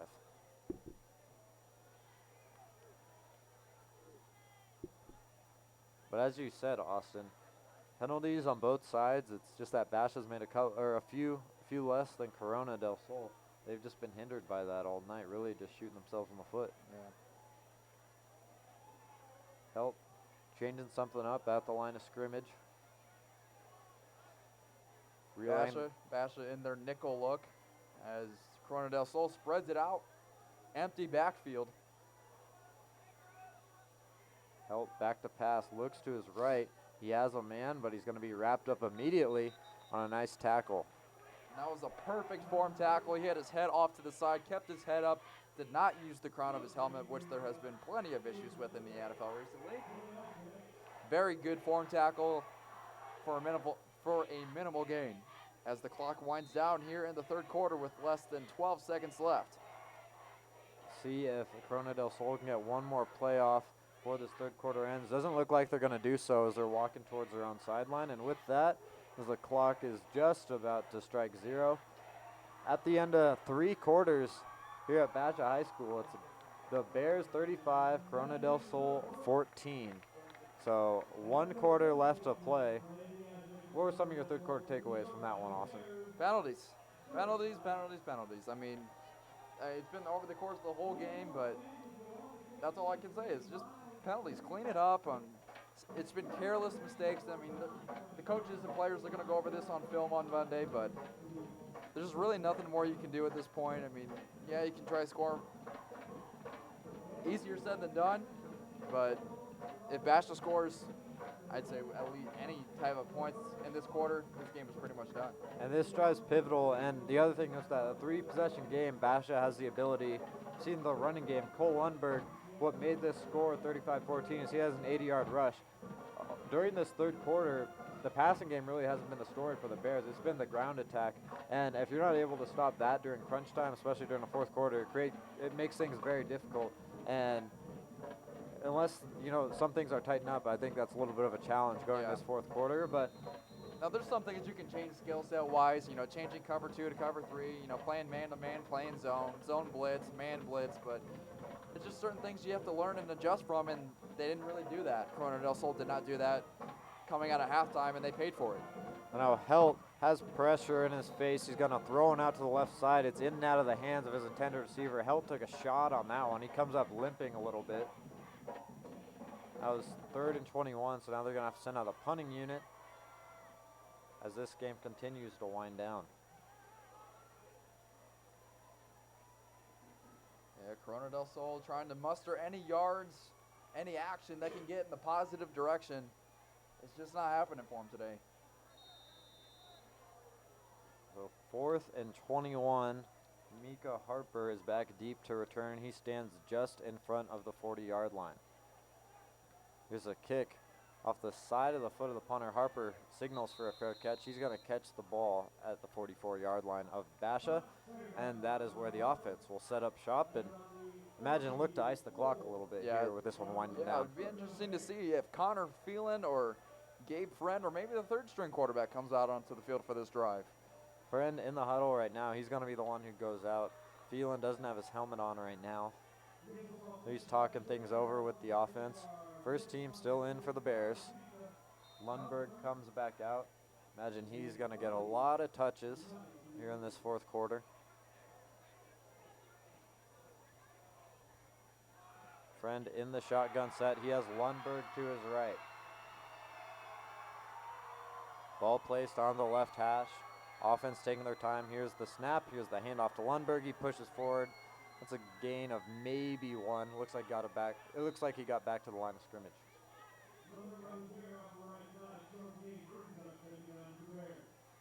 So no gain on the play. 2nd and 10 from the Basha 45-yard line. Mika Harper comes back into the game for Lundberg. We've seen Lundberg too. He's done it really just bouncing the outside in this game. Had a couple of big gashes, but we saw Harper in that first half. He had a couple runs through the tackles that really impressed me and stood out to me. We'll see if they do that for him now. Now here's the fake handoff to Harper. There's a throw over the middle and it's incomplete to Mateen, and that's going to stop the clock. Yeah, Lundberg, he's a very shifty back. He's 5'7", 160 pounds, but he's played a lot bigger than what he looks like tonight. Now it'll be 3rd and 9 from the Basha 45-yard line. Friend going to take his time on the sideline, get the play call. I'm going to relay that message to his offense. Play clock under 15 as it continues to wind down. Friend in the shotgun has 2 receivers to his left, 1 to his right. He's going to drop back. He has pressure in his face, rolls out to his right, buys some time, and finds his intended receiver. That's going to be a first down for the Bears. That's number 3, Marco Estrada with the catch. He already has a touchdown catch in this game. Add 1 more reception to the stat column. Basha moving the ball with ease as they have all night. Still going for it. Trying to execute as much as they can with Gabe Friend at the helm. Now here's a handoff, a little bit of a bobble by Harper, but he still picks it up, now pushes forward. It's getting about 4 on the play, and that clock continues to wind down. At this point in the game, they're really just trying to refine their offense and get a good solid flow to end this game, and trying to get all these different second stringers some reps. And you don't want to put anything into the stat book yet because a lot of crazy things can happen. Absolutely. We've seen crazier things happen before Yes, in high we school have. football. As get to the next point in just a moment. As Friends back in the shotgun, gets a snap. He's gonna hand it off to his halfback. Look like it's Lundberg back there. Who's back to about the line of scrimmage. But getting back to my point, if Basha goes on to win this ball game, hold on to win this one. Last year they were 3-8.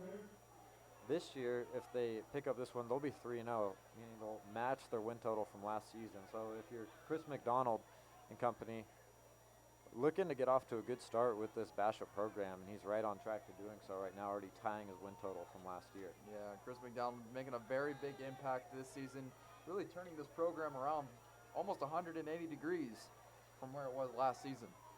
At least from the start. Now Friend back to pass. He has a receiver out to his right, and it's dropped by Mateen. And one of those where had all the time in the world to catch it and kind of turned his head upfield and just didn't look it in all the way. And it's going to create a 3rd and 7. I'm sure one Mateen will say he should have had. Yeah, he'll look back on that during his film session on Monday and say he should have had it, but it's not like it's vastly impacting this game, but it's something that he should be able to control and something that should not happen.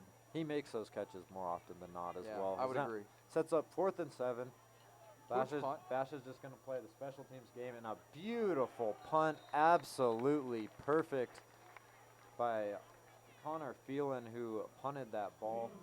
Perfect special teams coverage, and now the Bears are going to pin Corona del Sol all the way in the 5-yard line, down to their own 2. And something that has been very popular amongst the past few years is quarterbacks pooch punting.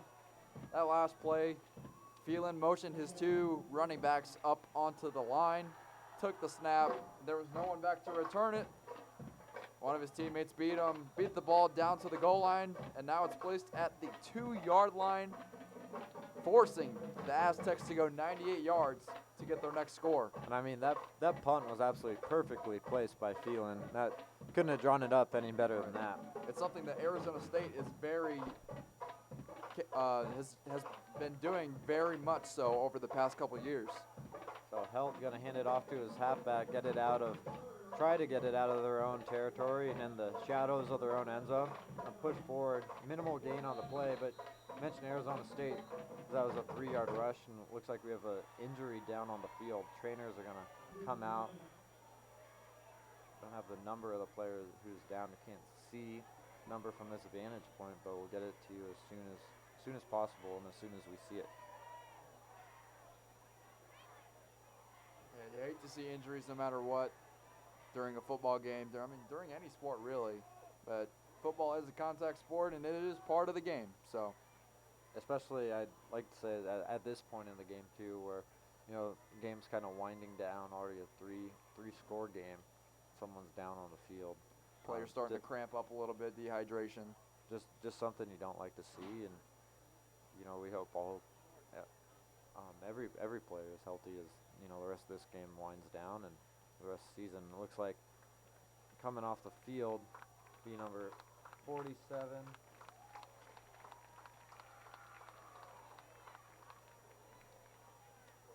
Or 41, pardon me. Pardon me on the number. That's going to be...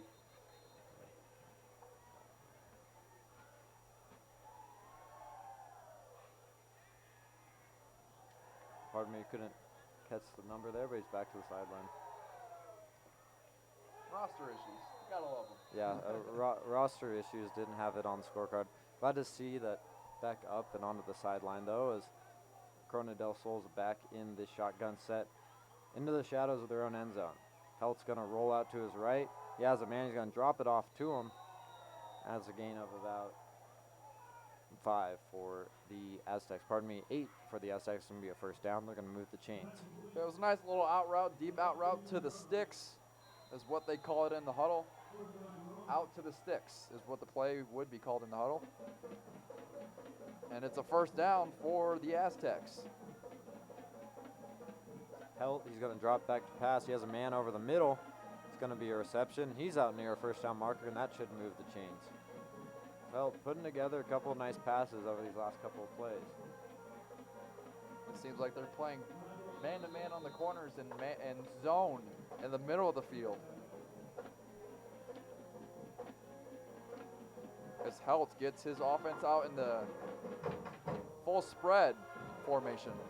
Well, drops back, steps up in the pocket, looking for somewhere to go. He throws back to his receiver, and it's incomplete. Play broken up by Harper, who came back to the ball and made a nice play on that one. Going to set up 2nd and 10 for the Aztecs. So you talked about earlier, just a couple moments ago as well, Austin, ASU as well, and their offense, College Football Saturday tomorrow, but an ASU quarterback who won't be playing the season out for the year indefinitely, but familiar to these parts, played at this high school. Ryan Kelly out of Basha High School. Yes.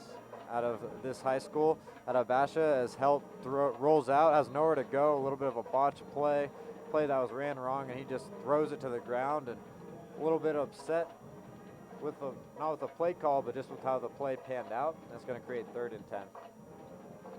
Yeah, Ryan Kelly, who was in the quarterback battle for the number 2 string on the depth chart, right behind senior Manny Wilkins. But with his injury, Ryan Kelly is now out for the season, and that leaves Dylan Sterling Cole and Kurt Walding, the walk-on. Now here's Helt. Rolls out, he's going to throw back to his left. He has a man, he's going to look for a block. He's going to get near the 1st down marker, but he's not going to get there. He's just short. Create up a 4th and about 1. Imagine if Basha wants any chance of coming back in this one. Likely going for it. And if you're Basha, if you're one of the defensive coordinators for Basha, you want to tell your team to not allow any points the rest of the game. This is part of the game where you refine your defense and set a goal for some of these guys who don't get as many reps to step up to the plate and make a stop. So 4th and 2. Here's the handoff off to the right side. It's going to be a 1st down for the Aztecs. That will move the chains, and Helt will keep the drive alive. Under 8 minutes now, 7:22 remaining on the game clock. Going to do a little bit of inside reporting here. Sifferman is now up and walking around on the sideline. Good to see him up off the trainer's table, putting some pressure on that right ankle. Here's Helt. He's going to drop back, throw over the middle of the field, and it's going to be another 1st down for Corona del Sol. On the catch, that was number 6, Eric Bryce. He's got a 1st down. Basha now starting to sub in their 2nd and 3rd stringers even more so to get some of those younger players some varsity reps. Get them to see what Friday Night Lights are all about. Game clock under 7 minutes now as Helt is in the shotgun set, as he has been most of the night, an empty backfield. Going to drop back, pressure coming, but it's picked up. Drops back, throws to the left side. He's got a man, and he pushes forward for another 1st down. So Helt, couple straight 1st downs, and his offense is moving. And that ball somehow managed to get through 2 players' hands and completed for another 1st down. As you mentioned, a little bit of a dangerous pass, a couple players in the secondary around the area, but Helt threads the needle and makes that completion. Whistle on the play. Refs are having a discussion right now. Not too sure what it's about. There is a flag on the far left sideline all the way over by the 30-yard line. Looks like there's going to be a personal foul. It's going to be on the offense. So that will set back the Aztecs even more.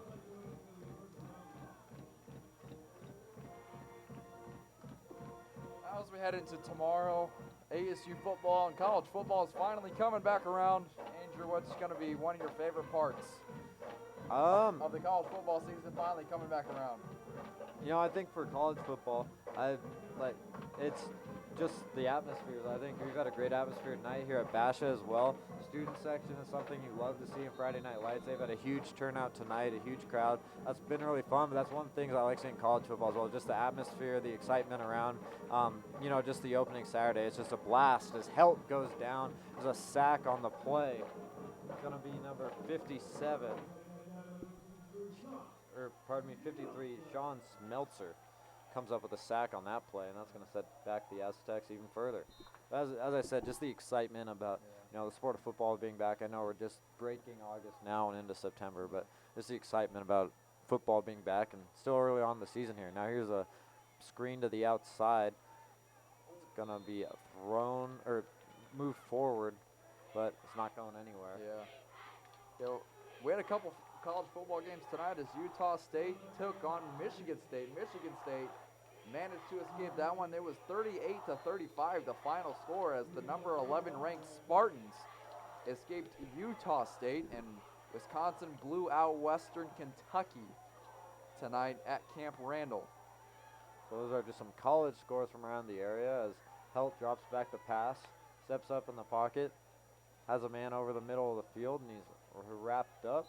It's going to be near the first down marker.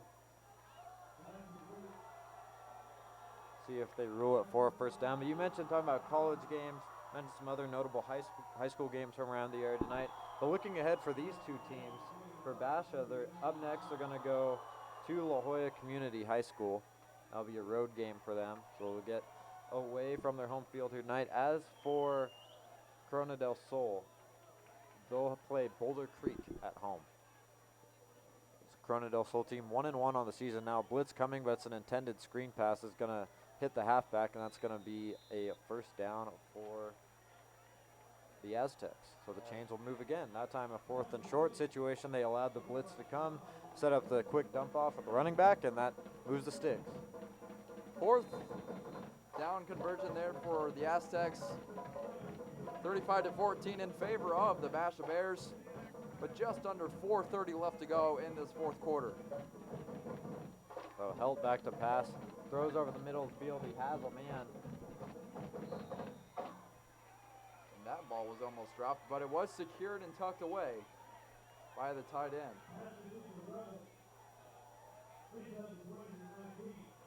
That pushes the ball inside the red zone at the 19-yard line. Helt will drop back to pass, looks to his right, be incomplete. And there's a flag for pass interference thrown on the play. Reasonably so. That 2 defenders on the intended receiver and just never allowed the receiver a chance to go out and try to catch the ball. They essentially tackled him before the ball was even thrown. So 4:15 remaining in this one. 35-14, Basha leads this one over Corona del Sol on their way to a 3-0 start, which, as we mentioned earlier, ties their win record from last season. Some notes from tonight's game, if you're just joining us as well. Ty Sifferman, one of the standouts for this Basha Bears team, went down earlier in the ball game with an injury, has not returned. That occurred early in the 3rd quarter during a goal line situation. He's up and walking on the sideline right now. That is the good news if you're a Bears fan. The man who we've been talking about all night is the jack of all trades. He can run it, receive it. He's a throw from Helt to the back of the end zone, and it's incomplete. Couldn't necessarily see it from our vantage point. A throw in the back corner of the end zone is man-to-man coverage. Helt just threw it up there for his receiver, but was defended nicely, and it was incomplete, fell to the ground. So that's going to set up there is second a and 10. flag on the play. Yet another penalty marker down, something we've seen too much of tonight. I'm A few times. myself personally, I'm a little tired of seeing Yeah, me too. I would agree with that that. yellow marker down on the field. I am right there with you, Andrew. Not that the penalties haven't been warranted. That's no No, right. criticism to the referees. Just a little bit of sloppy mistakes at times throughout this game, and it really ruined some of the ebbs and flows of this ball game. And it looks like there's another whistle. Wow. It's going to be a timeout. It's going to be a Basha timeout. That's their final of the second half. Yeah, but back to what I was saying about Sifferman, the kid can run it, he can catch, he can kick, and he's even taken a few snaps tonight in the Wildcat formation. So, there's nothing the kid really can't do. He can do it all. Jack of all trades. Yep, a jack of all trades. That is the best word to use for his play and for how he is out on the field, really, because he does just about everything for this Bears team. So you hope moving forward, if you're head coach Chris McDonald, obviously on their way to a 3rd win tonight, but moving forward, you hope that he continues to stay in the mix and that he's all right returning from that injury whenever that may be. band playing down to our left. Student section still in their seats for this fourth quarter. That's what I like about, the students that stay through and through, no matter what the score. That's one thing I really do appreciate about high school and college too, is the students will stay for the entirety of the game. His Helt, he rolls out to his right. He has a man, and that's a touchdown. Corona del Sol. Ryan Helt hits his man on the outside, punches it in the end zone. There's a whistle on the play. Looks like there's a penalty flag. Believe there's a marker down on the field. Maybe some laundry, holding call. Shocker. It is against Corona del Sol. And it's a penalty on the Aztecs. Refs are going over it right now, so that will erase the touchdown. Refs still having a discussion. Aztecs intrigued to what that call may be. Gonna be a hold on the defense. So there is a touchdown. It will stand. That's a touchdown for the Aztecs. They make this 35-20 with 3:50 left in this game. And I've seen crazier things happen, Austin, but you never want to say it's too little, too late, but that just might be the case in this one right now. But like I said, I've seen crazier things happen as well. Hey, don't call it a comeback. Expect the onside, I'd imagine. So now the Aztecs on for the extra point. It's up and through the uprights. That makes it a No three. good. It is no good. Pardon me. That is my mistake. It was close. I will say it was very close. It looked very close from up here at least. My apologies on that last call. So it was incomplete. Good call by Austin. That's why I have him here with me. Yeah, For that extra set of eyes. So it's 35-20, still a 3-possession game. Imagine an onside coming from Corona del Sol. Now I will say Andrew does have an awkward angle here up in the press box. He is not quite aligned where he can see the full goalpost. So I will defend him in that honor. Yeah, we'll use that as the excuse. So 35-20, 3:58 left in this one.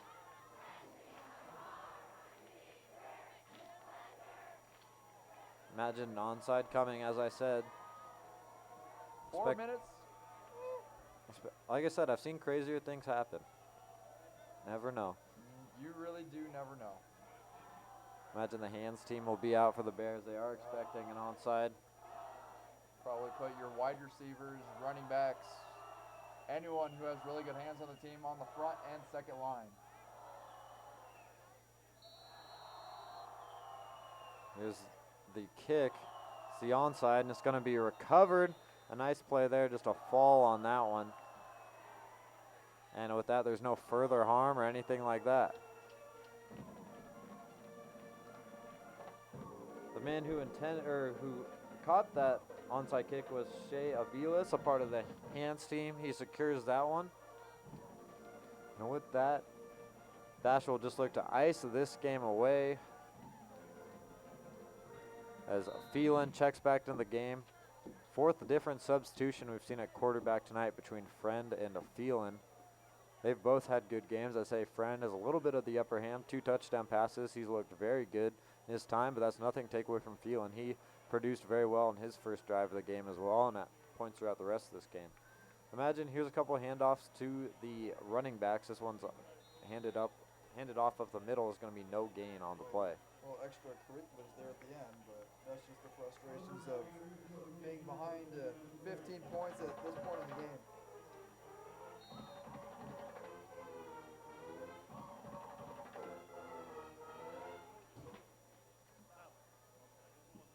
So Phelan gets his call from the sideline. He's going to take his time. Play clock under 10. He gets the snap, and he's going to hand it off up the middle. It's going to be a gain of about 2 on the play.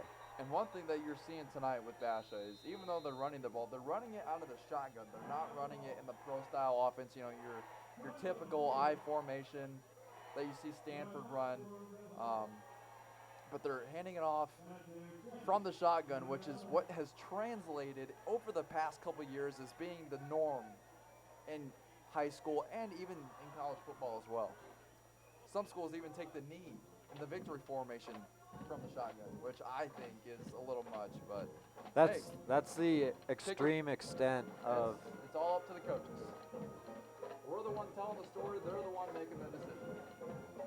You know, I could understand maybe, you know, you have a botched snap, something like that, but still, I, you know, don't think it makes too much of a difference. It's worked out tonight for the Bears, obviously. Lundberg has that 80-yard gash out of the shotgun formation, and the running backs between Lundberg and Harper have really had nice games on the ground, just between the two of them, taking those snaps out of the shotgun. So nothing too shabby for them as Lundberg steps back out on the field. He can likely expect another handoff in this 3rd and 5 situation. 3:11 on the game clock. Although I would not be surprised if there was a pass, but we will find out here in the next few seconds. Here's the handoff to Lundberg and a nice tackle in the backfield. The Corona del Sol defensive line got into the backfield that time and wrapped up Lundberg, and that'll create 4th down. So still time.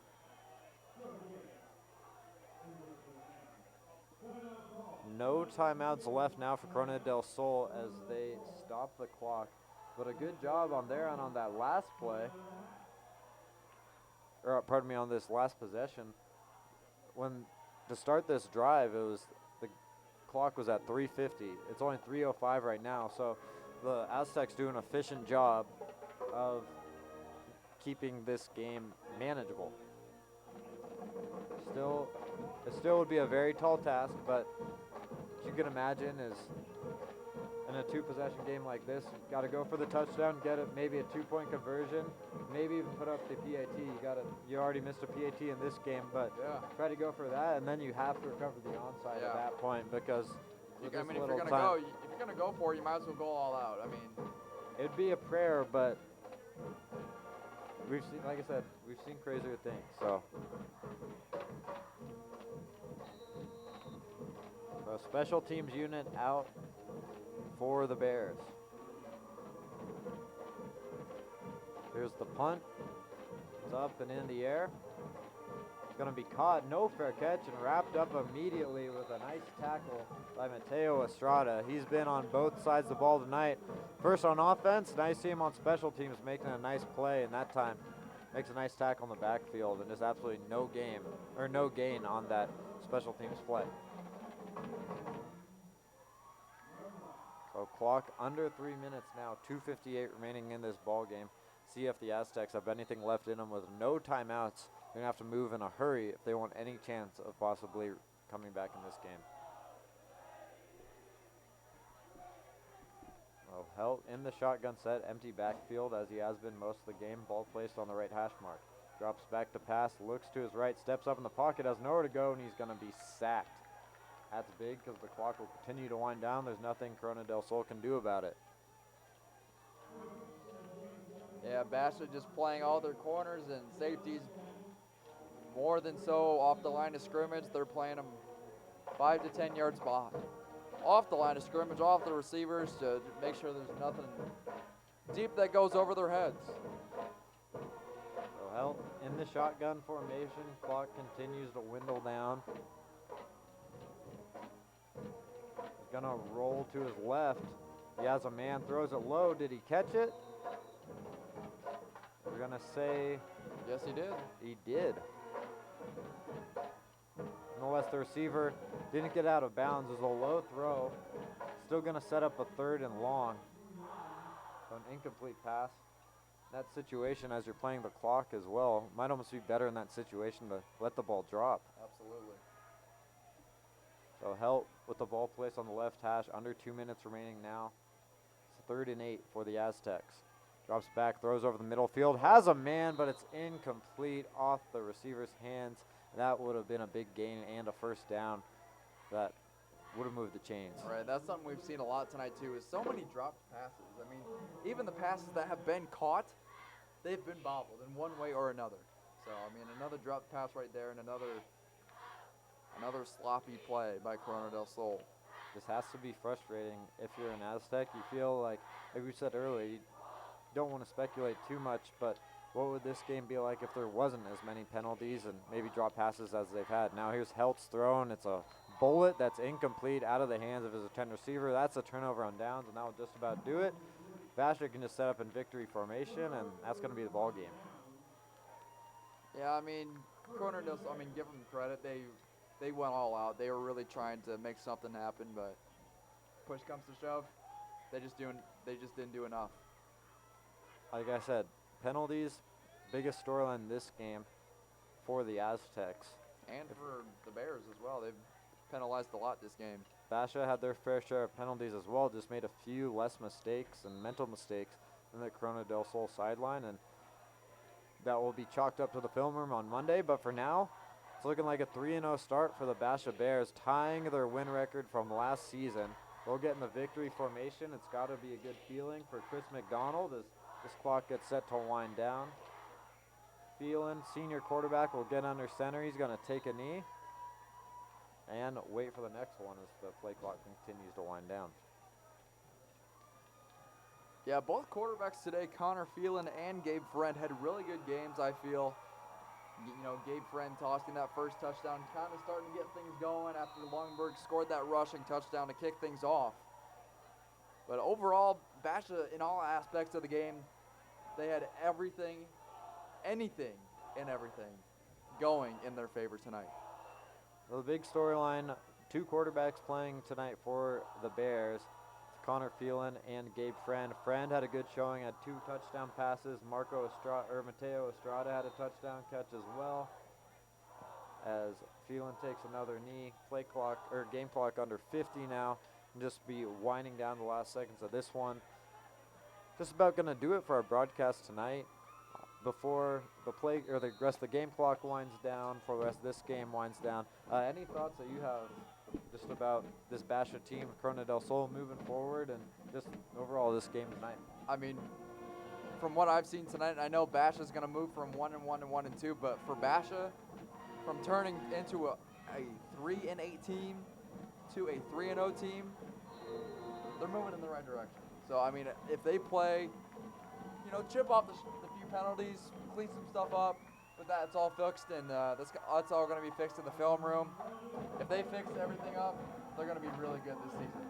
So down to 2, down to 1, down to 0. It's a final, folks. A final from Basha High School. The Basha Bears are 3-0. They win this one 35-20 against the Corona del Sol Aztecs. Moving to 3-0. Up next, they'll play at La Jolla Community High School. After that, or as for Corona del Sol, they'll play at home against Boulder Creek.